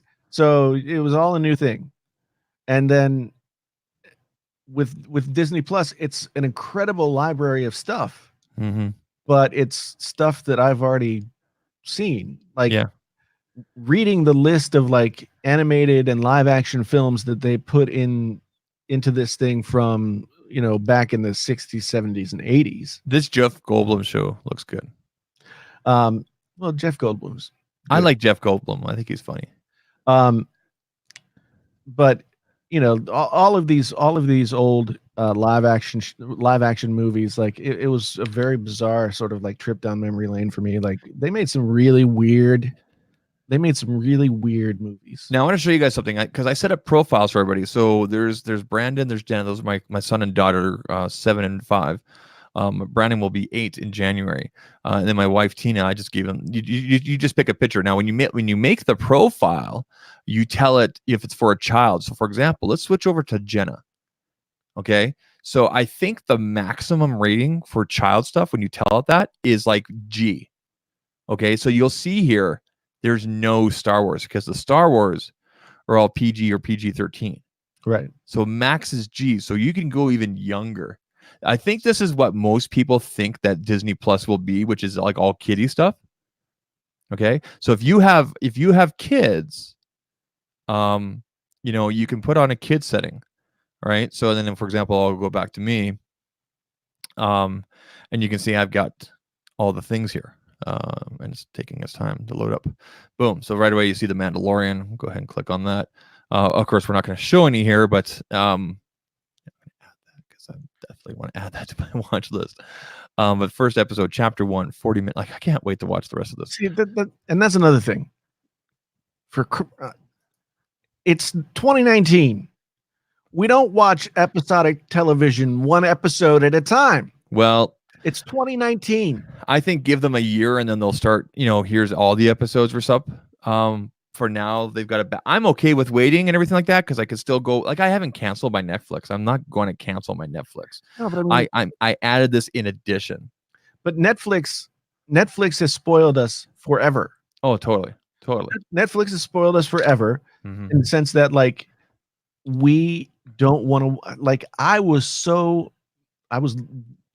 hadn't really done a lot of looking at Disney Plus. I wanted to see it for myself the first time without any kind of like preconceptions of it, right? Yeah. But when I saw there was only one episode of The Mandalorian, I was freaking pissed. Yeah. Really, really pissed. I thought there'd be at least 2 episodes. I mean, at least with Apple TV, they gave us Apple TV Plus. They gave us 3 episodes. But I mean, a lot of times these days, with episodic TV like that, I won't watch it until the season is over. Like I just watched the entire season of Fear the Walking Dead a couple of weeks ago, and I didn't watch a single episode at all until it was all over. Now there are some things that I'll watch week to week. Like I watch the regular Walking Dead week to week. Sometimes I'll miss a month and then I'll have 4 to catch up on. But yeah, I don't know, man. I was really upset. Did you sign up for a year? No, I did. Everybody gets 7 days, and then I signed up for a year, and you save 16%. So, Viper says second episode of Mandalorian is on Friday. Yeah, but that's just blue balls. that just gives me make some videos. That just gives me like entertainment blue balls. Yeah, but I don't want to. I want to watch. We don't watch episodic TV like that anymore.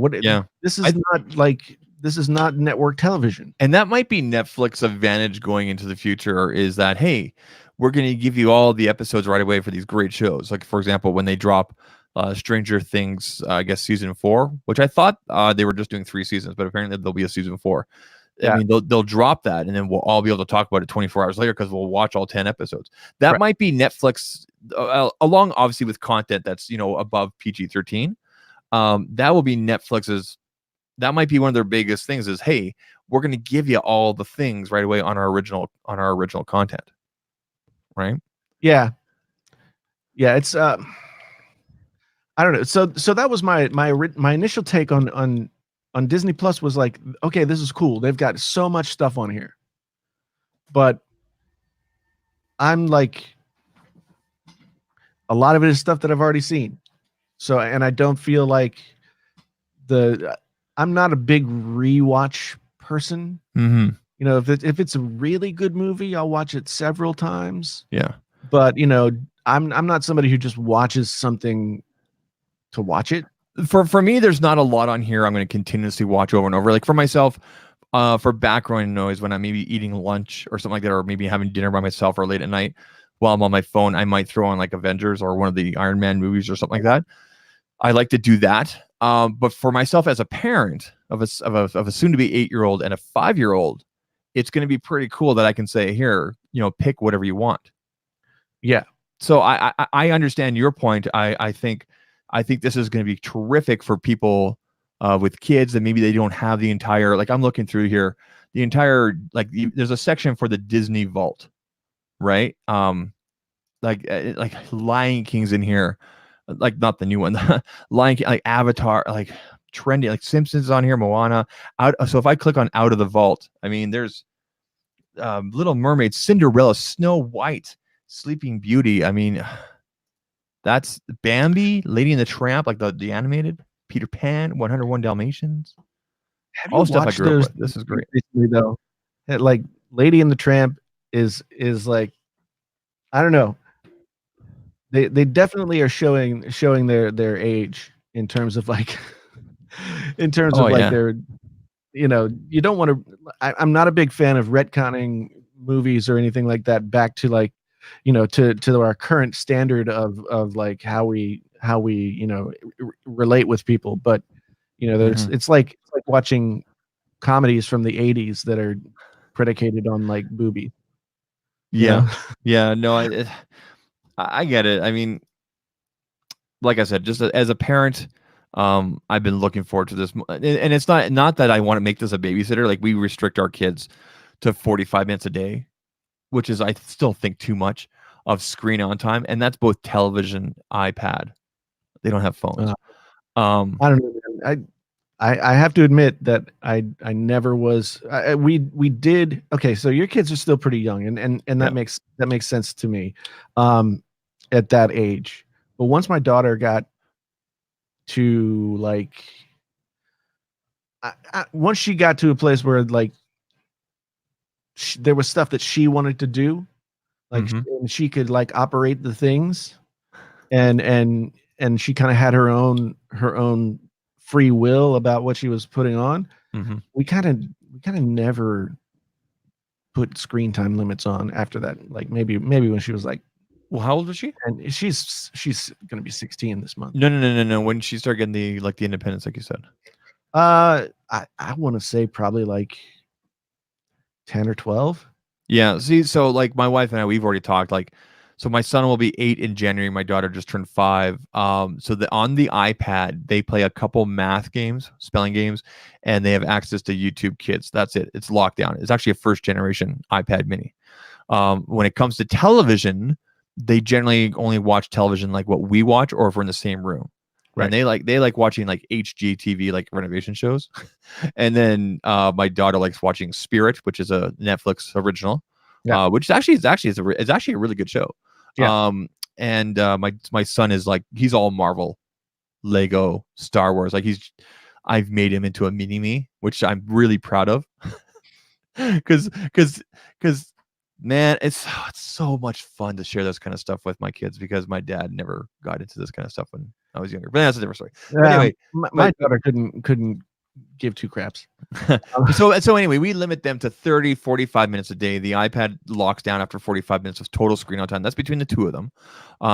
And then the counter starts again, kind of thing. So we're pretty proud about that. Now, I did purchase my son one of the new iPad, the new 10 point, I think it's 10.5. With the keyboard, because the only typing he's doing right now is kind of in school with the Chromebooks. And we want him to be able to do more. I don't want him to get left behind, basically, right? So, and he's really smart like that. So, we're conscious of it. We don't want it to be a babysitter. We're always in the room. We know what they're watching. So, I would say generally we're doing a better job than maybe most parents, where they just kind of turn it on and do what you want, kind of thing. So, Yeah, yeah, it's definitely a thing. I mean, Genosis brings up the good point about like, so he has all of the original Star Wars stuff, nice. and a lot of the stuff that exists on Disney Plus at this point Mm-hmm. already like in his digital library at home. Yeah. And I and love it too on Google Movies. Like I buy all my movies on digital through Google Movies. So yeah. see, I'm at the point right now where I'm like with my Plex, I have all the Star Wars movies that I have. Mm-hmm. I have like put into my Plex server. I don't have any of the prequels, and I don't feel like I ever need to have them. You only need 2 and 3. Don't worry about number 1.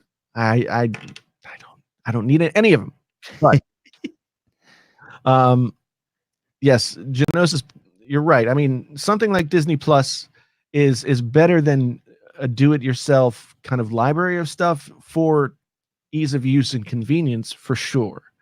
But the one thing that I kind of like about having the opportunity to create a personal library of stuff is that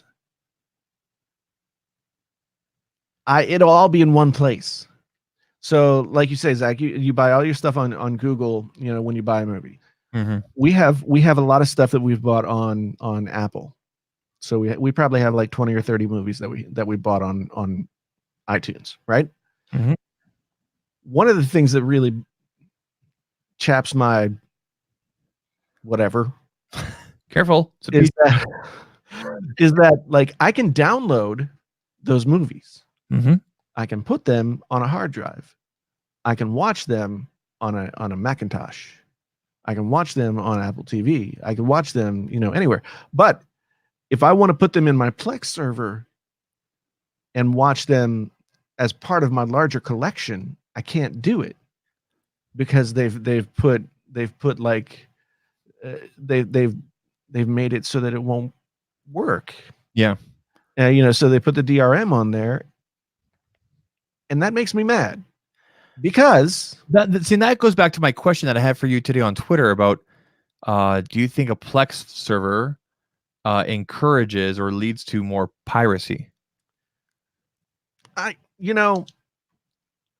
That's kind of a chicken or the egg sort of argument. Okay. To me, Plex was a Plex and all of these other like Kodi and all of these other kind of XBMC things, they were a solution to a problem in that people had large libraries of digital media, mm-hmm. but no good way to serve those libraries out to anything. So Plex and Kodi and the other forks of those things were a way to be able to do that. So I don't know that Plex would encourage. I think Plex right now is trying to move in the direction of being able to say, we give you the opportunity to have your own personal library of stuff available to you mm-hmm. everywhere, which is incredible. Like I can listen to all of like the CDs that I rip and put onto my hard drive. I can listen to that stuff in the car, mm-hmm. off my phone, through the internet. Yeah, I mean, so it's incredible. The more I hear you, like for the last 3 weeks, you've been talking about Plex and everything, and I've done a little bit of reading here and there, and I haven't fully looked into it. The more that I hear you talk about, the more I'm like, I think I want to do this. So I'm looking forward to your video. Yeah, you have a video about setting it all up coming, right? Don't you? Yes. In fact, I kind of wrote the script for it today. I'm hoping to have it finished and done either by Friday or early next week. So there's everybody. Awesome. But it's one of those things where the big thing for me that's sort of made I didn't think about when I was starting to use Plex, because the thing that's going to keep a lot of people from doing it is who's going to want to spend the time of like ripping all of their DVDs and Blu-rays onto a hard drive. Mm-hmm. That takes time. It takes a decent amount of time, like 45 minutes to an hour per film, right? And I'm sure it can be faster or slower depending on what your equipment is, but like that's going to keep a lot of people from doing it. Mm-hmm. But for people who have huge libraries of like music and then have a Tidal account. So here's the thing. Instead of having to go into the Tidal app and be at the mercy of Tidal, mm-hmm. and what they feel like they want to show me, I can go into my own music library. Okay.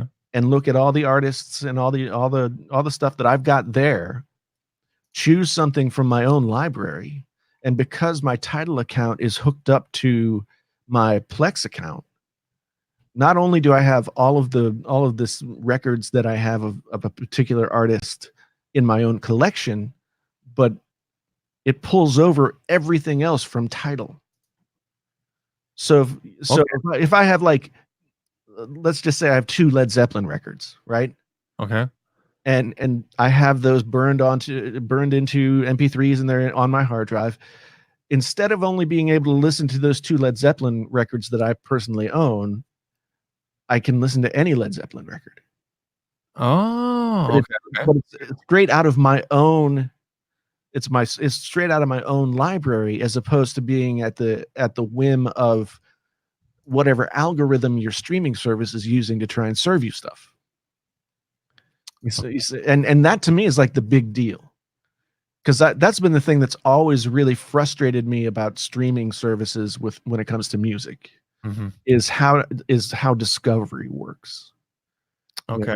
How they serve to you whatever it is that you're seeing. Okay. And it gets better. They've gotten better at it, and it gets better as you use the service over time. Yeah. But Like I've noticed with my Spotify, I really like it when they make those lists like made for you. right. Because I've listened to maybe Vertical Horizon for the last 2 days or something like that, right? And then they put a bunch of stuff in there. I'm like, okay, cool. I've never heard of this. Or they have like new music every Friday kind of thing, and I'll check it out, like alternative rock and everything like that, or the new alternative rock. Right. And then next thing I know, like 2 days later, there's a new made for you new list. It's like I think I'm up to like 7 or 8 of them now. Right. But that took a while to get there. That's why. Yeah. That's why I don't go back to my Google thing. That's why I don't go to YouTube Music, because I don't have to do that over again. Yeah, and the thing that is weird to me about it is kind of like watching YouTube, though. It's like, so I talked last week about that YouTube channel, That Chapter, that does all the true crime stuff. Yep. I've been watching that channel, like I think I've watched like 25 hours of that channel. I don't know. It's just I've just been watching so much of it. Yeah. But that means that my YouTube feed is now filled with That Chapter channel, Mm-hmm. as well as like other stuff that's like that, and not showing me other things that I might want to see. Yeah. And so that's the same thing with streaming services. Is, if you listen to a lot of one record, Mm-hmm. then suddenly they're giving you all the stuff that they say is like connected to that stuff. Yeah. But it might not be for you. Like, you might like that record but hate the other stuff. Mm-hmm. But their algorithm says that these are the same things. You know what I mean? Yeah. No. Take a step back. It's kind of scary how these algorithms can like predict. Yeah. Like, are you interested in this? Yeah, I am interested in watching midget throwing. Like,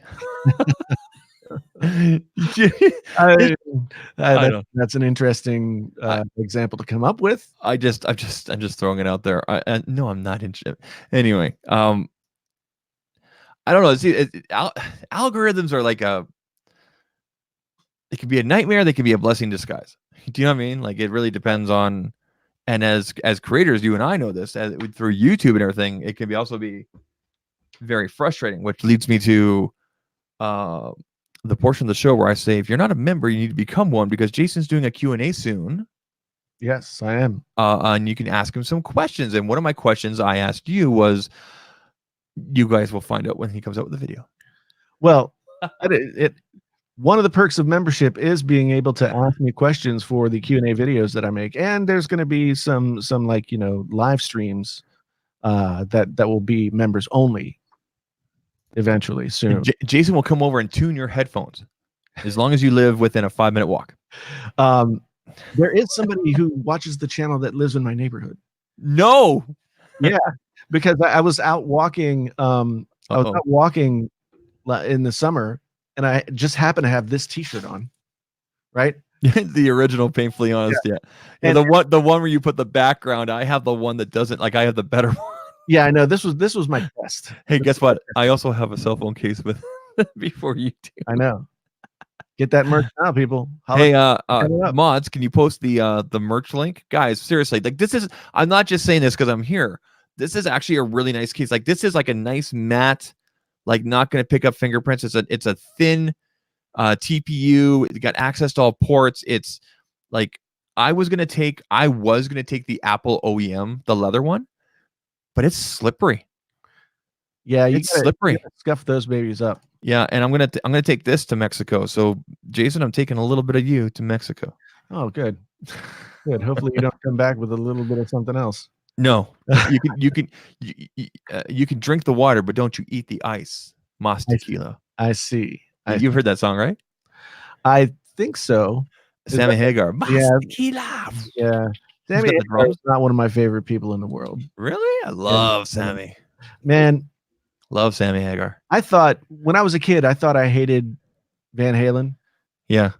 Until Sammy Hagar got into Van Halen. Okay, so let me be very, very clear. Really, really knew that I hated Van Halen. I don't like Van Hagar. I don't like the Van Hagar days. I don't like the Van Halen days with Sammy Hagar, but I'd like Sammy Hagar's solo stuff.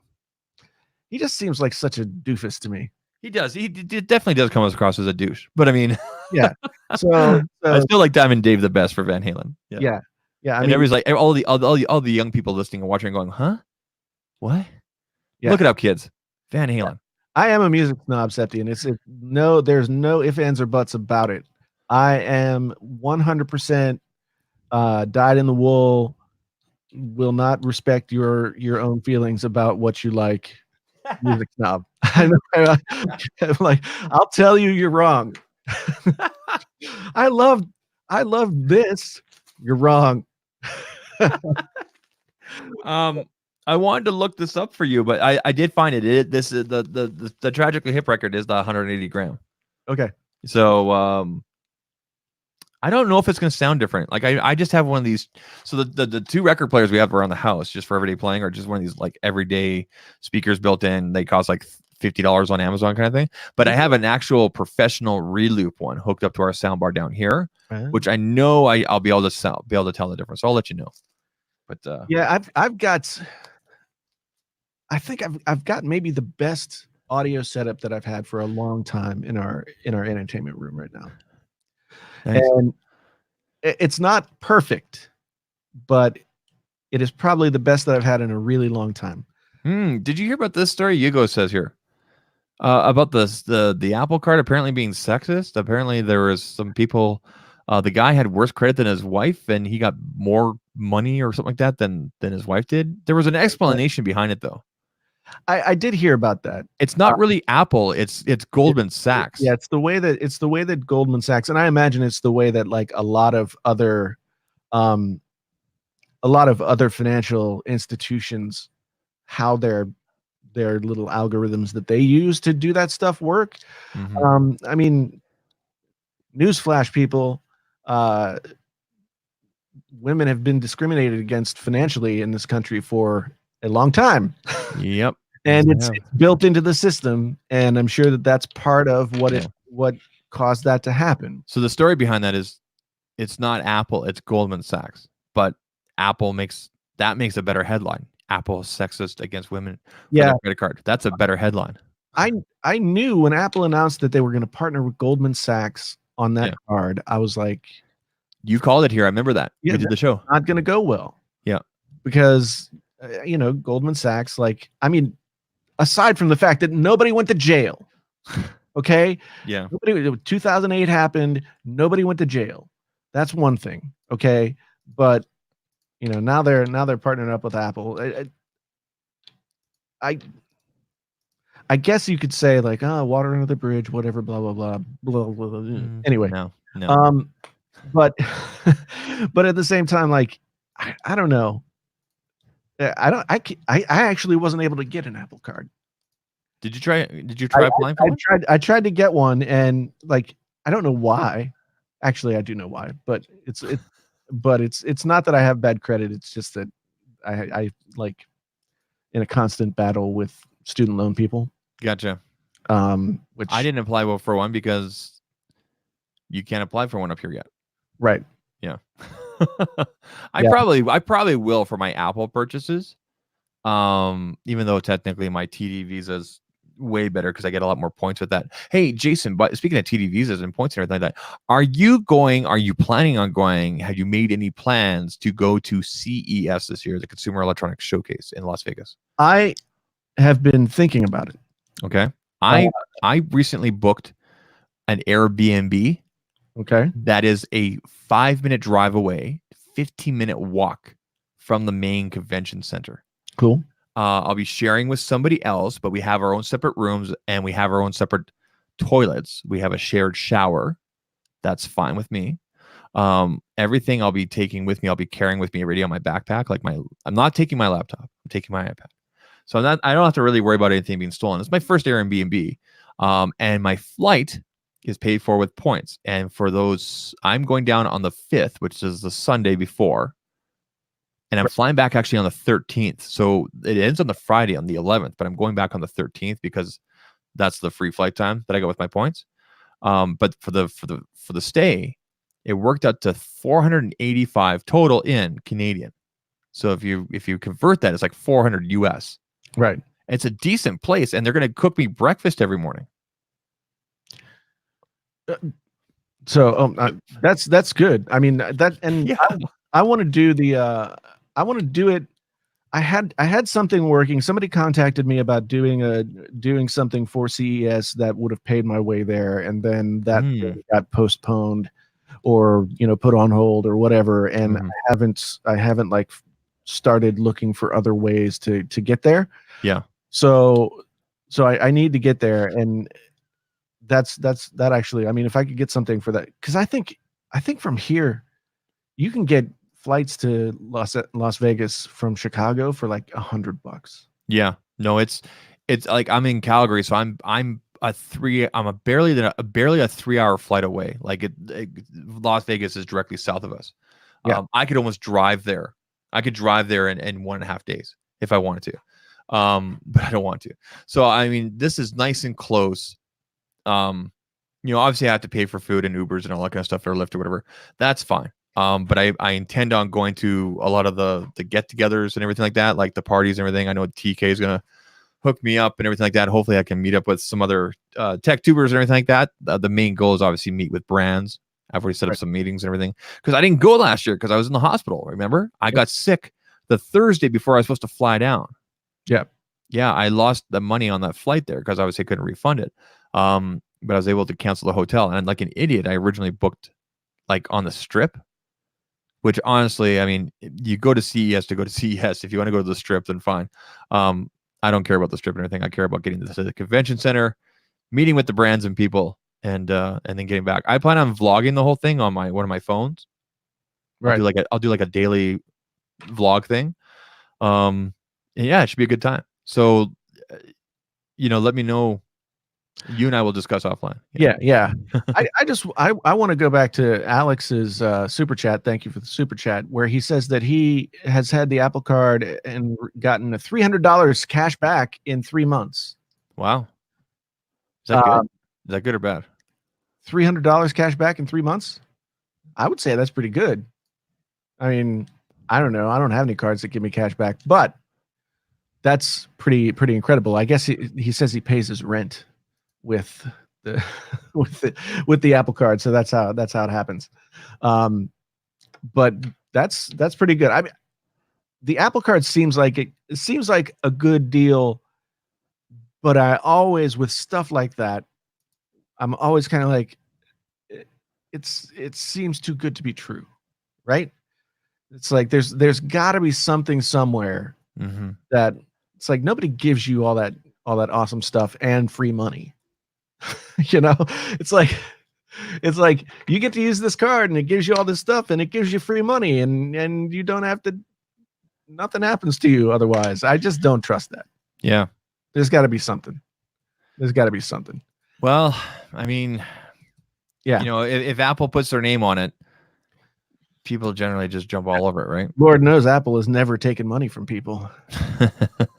Egregiously. I think we're seeing like I said with the iPhone 11 and everything with the quote unquote compromises and changes and things like that were made, and how it's like a 750 iPhone. Like you and I talked about this earlier this year. Like if you told me there was like a 750 iPhone in the future, I'd be like, no, what are you smoking, right? Yeah. That's incredible. So yeah. I mean, well, and that's part of the problem with the Pixel is Apple redefined the price structure of smartphones. Oh, Apple drew the line in the sand. Yeah, they redefined the price structure of smartphones by making the iPhone 11 $700. Yeah, and now Google looks stupid because they're still pricing like it's last year. Yeah. And that was one of the things I bring on my video, which I'll be dropping after this. I would appreciate you guys all watching. Which is like, okay, if you guys are going to drop it by $200, and you guys did this last year too during Black Friday. First of all, I get that, but you should have came in at that price point, or at least $100 less from the start. Do you know what I mean? And for all we know, Google may say, here's a $200 slash, and then, okay, we're only going to put it up by 100. We don't know for sure. Right. Well, I mean, I guess we'll see. But I mean, with the concessions and things that are quote unquote missing compared to the competition, it's the price too goddamn high, right? Yeah. As Floss would say. Jason, we are over 2 hours now. I know that it's been a good night. Time to start ramping it down. Yeah. So how do you want to ramp? First of all, I want to say thank you to everybody that's been watching tonight. At one point, we had 153 people, I think I saw. Right now, 102. Appreciate you guys all being here, listening to our ramblings. And of course, this will be going out in audio form soon. We're working on that. Jason's working on that. How do you want to ramp things down, bud? Good question. I don't know. We've talked a lot about TV, so I mean, I guess we know that a lot of people are going to be watching Disney Plus. Yeah. Right. So should I bring up Disney Plus and we can talk about like what to watch? I don't know. No, but let's see. What have you watched on YouTube that you liked this week? I watched a lot of Painfully Honest Tech. Oh, good. Yeah. Always nice. Okay. Well, I'll just say this really quick. It's good to have Jern and Byrne back, Front Page Tech, making videos. They took a bit of a break there. So if you guys don't know, they're back. Watch their videos. Tell them Zach sent you, Zach and Jason. So go ahead and check them out. Our friend Travis has been pumping out some good content lately. Some good stuff to consider for Black Friday coming up. You and I are also working on some stuff. Yeah. I have a video not coming out tomorrow, but on Thursday. It's top accessories for any model of iPhone. So not just the new iPhone. As long as your iPhone has a lightning jack, so basically iPhone 5 and up, these accessories will work for you. Or gifts. And they're all very affordable. So I've got like a top 10. I think I got 12 pieces, but I think I'm going to narrow it down to 10 of any iPhone. So I got that coming out on Thursday. What happened with iJustine on Twit? I didn't see that. Discussion with iJustine. I don't know what he's talking about. So Twit is Leo Laporte's thing. I know it's an anagram for something, but I can't remember what. Anyway, yeah, I've been watching a lot of that chapter channel, like a lot of it. It's sort of sad. Because the videos are all like 15 to 20 minutes long, and I just sit there. What do you recommend people watch this week? Besides our stuff. Let's see.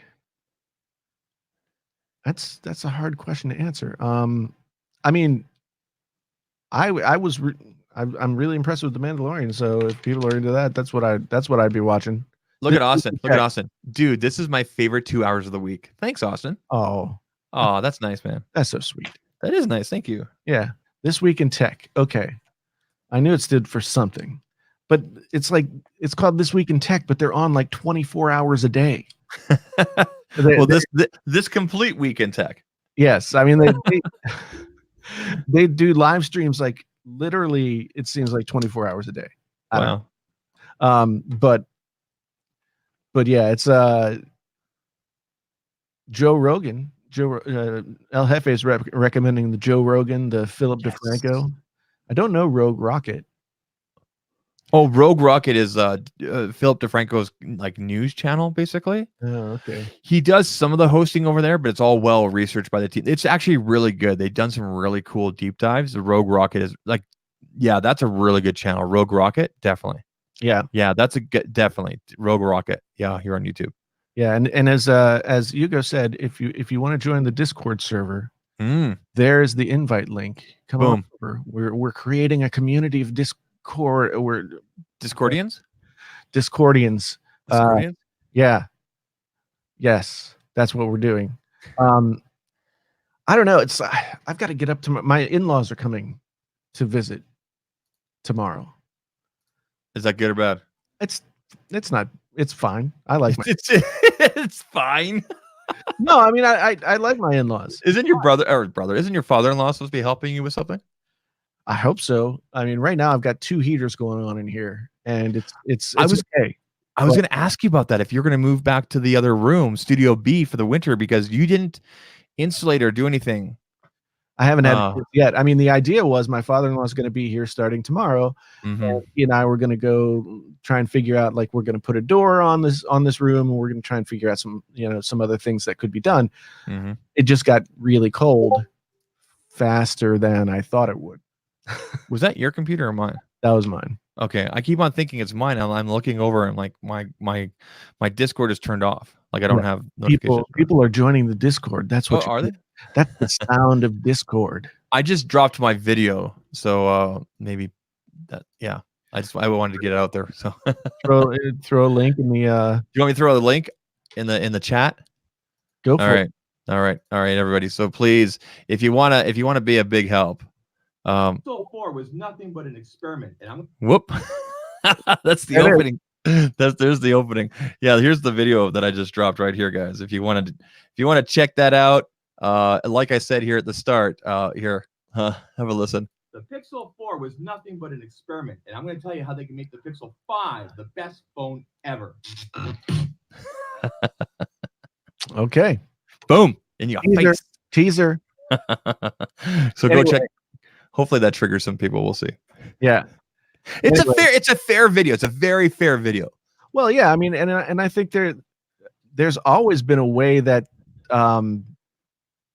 Google could have done very simple things to make this phone were they rushed? Like, no. It doesn't feel like a rushed device. It does not feel like a rushed device. No, I mean, they made weird choices, and they made weird choises. Like, yeah. I don't care what kind of software you've got going on. Like, why give it this a battery smaller than a phone that came out in 2015? The battery. I was making such a big deal right away because it was so obvious with the ultra wide. But right. like I said in my review, one day I'm getting, I'm unplugging at 7:30 and I'm getting to 4 or 5 o'clock and I'm hitting 20%. That's good in my opinion. I'm getting 5, almost 6 hours screen on time. That's awesome. And then the next day I'm at 30% at 2 o'clock and I've literally done the same, if not less things. Yeah. And I'm not using any weird apps or anything. Right now on my iPhone 11 Pro, I've had this off the charger since 7 o'clock this morning, and 75%, 77 since 6 a.m. Yeah, because I got woken up by my kids. Happy birthday! Happy birthday! Let's wake you up early. Thanks, kids. Yeah, yeah. So I don't know. Like, it's weird. Sometimes companies make these weird decisions that it's almost like they want to screw it up. Yeah.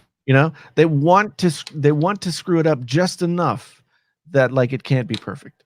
It's like I basically said this in my video that the Pixel 5 has got to bring it. Like, okay, so for example, every year for the last 3 or 4 years with the Pixel line, Nexus line, we've always known that this was the greatest camera, right? This year, I'm going to say iPhone and Note 10 Plus are the winners. Yeah, I mean, I've seen some head-to-head comparisons between Pixel and iPhone, and the Pixel takes some really nice photos, and I've seen some so Linus did a Pixel video where he compared the portrait modes. And yeah, the Pixel seems to do a lot better with the portrait mode. However, like at the end of the day, when things are that close, like it's not going to make that much of it doesn't make that much of a difference. Yeah. It was one thing when the Google phone's camera was like leagues better than anybody else's. Yeah. But now it's not. Like last year, Google was like, "Hey, check out our night mode," and everybody's like, "Whoa!" Right? Yeah. So then Apple was just like, "Yeah, let's we're gonna Apple this up," and Apple killed it this year with the night mode and the camera overall, and not just the camera, but the video modes. Right. Right now, if Google can improve, like there's actually nothing wrong with the Google Pixel 4's video modes. It does all the things, all the different speed, all the different frames per second in 1080p. But if they can bring that to 4K, they fix that issue. Okay, then they got to do the battery thing, and then the third thing, and they got to work on the pricing. And the other point I also made in my video, and you guys will have to watch the video. There's two other points, but I mean, those seem like such simple fixes, Right. because everybody else did it. Yeah. Like the video on the OnePlus 6 or the OnePlus 7T is better. There are 4K modes than Yeah. the Pixel. Like what? That was one thing that threw me in Linus's video. He's like, they made so many improvements in video, and I'm like, No. they did? No. What Pixel 4 are you using? Is it Yeah. like a different Vancouver Pixel? Like, I don't understand. It's a Canadian Pixel. Because yeah, they didn't they didn't really do much of anything. I mean, maybe it looks better than it did before, but they didn't bring the features that everybody else has. But at any rate, we've talked about Yeah. the Pixel enough. It's, Yeah, I don't want to complain about it anymore, because I mean I'm a Pixel fan and everything like that. I like I said when my videos earlier this year, is that I want to see it succeed because it's good for competition, it's good for innovation. it's and that's the thing. Like I don't want it not to succeed. I don't want it to Yeah. not be a good phone. Yeah. But I'm tired of having to have this conversation every year. Yeah, like the build up this year for the Pixel 4 was just like, yes, this is gonna be it. I thought the same thing last year, and the Pixel 3 was just the Pixel 3 was an okay phone. Yeah. It had enough problems that were more than just, little bumps in the road, that it didn't inspire the confidence that buying an iPhone or buying a Galaxy would. Mm-hmm. And basically, like, in order to take away anything from either of those two, Mm-hmm. Google has to knock it out of the park. It has to be perfect, Yep. and they ain't getting there. The Pixel 4, so the OnePlus 7 Pro was a butt phone. Okay, in the sense that, of course, Yeah. It was Like, like that was a big Kardashian butt right there with that one for sure. but the Pixel, I don't know if I'd say it's the same kind of thing where it's like, oh, it's fine, but I think the Pixel's like close enough that you could say, oh, it's a good phone, Mm-hmm. but it's so close that it's like disappointing. Like, so I'm gonna liken it to, I got to do sports analogies. I'm sorry. No, give her. Say you got this guy who's a great player in college, right? Mm-hmm. And he gets drafted into the NFL, and you expect, like, oh man. So, and in this analogy, the Nexus phones are college. Okay. The Pixel phones are the NFL, right? So you got Okay. this phone as a guy. He's great in college, and you can't wait to see what he's going to do when he gets to the pros. Okay. And then he gets to the pros, and he's like, just okay. Kaepernick. No, I'm kidding. Kaepernick. I mean, it's just like, I mean, he's a good player. Okay, Yeah. cool. But your expectation was like, oh, this guy might be something special. Yeah, the analogy I would give is like, the guy gets drafted by the Flames or an NHL team and plays his heart out for 2.5, 3 years, gets that NHL contract, and then Yeah. that, and which happens all the time. But anyway, thank you, people, for being here. We could go on like this for the rest of the night, which really, We shouldn't. Yeah. But Scott, you're right. Mophie could really clean up on some Pixel battery cases. I was gonna say there's nobody that I've seen with a case yet, but that's so sad? Like, especially with this year with phones that are lasting like a day and a half. Like, if you get an all day out of a phone, like for my Note 10 Plus, I get a day and a half, but I generally plug in at night anyway. That's good. Like I don't carry the battery around with me anymore. Like your phone should be lasting a day and a half now, especially when you're a flagship.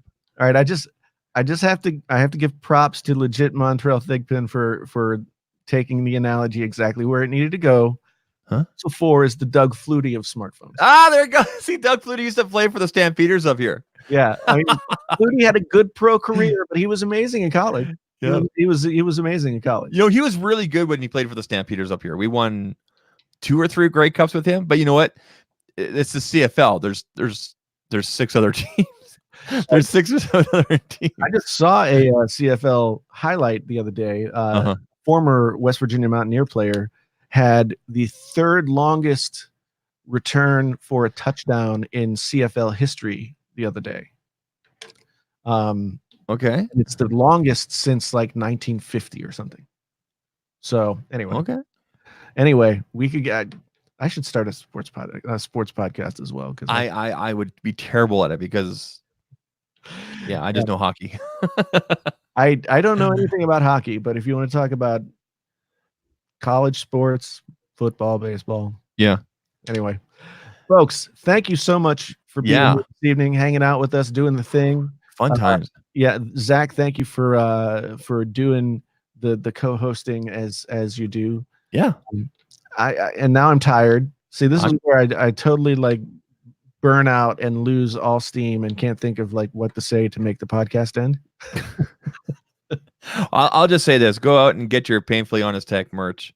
I'll flip this around. I just finished taking my phone out of here. Whoop, because I'm trying something else out. But this is a good case. There's all sorts. Look at that. I can't wait to see the merch. I haven't seen it yet. But how come there's no headphone jack? How come there's no finger jack? Sorry, man. Anyway, folks, thank you once again for being here. Really do appreciate it. Another fantastic episode of the Painfully Honest Tech podcast is now over. Until the next time, we are out.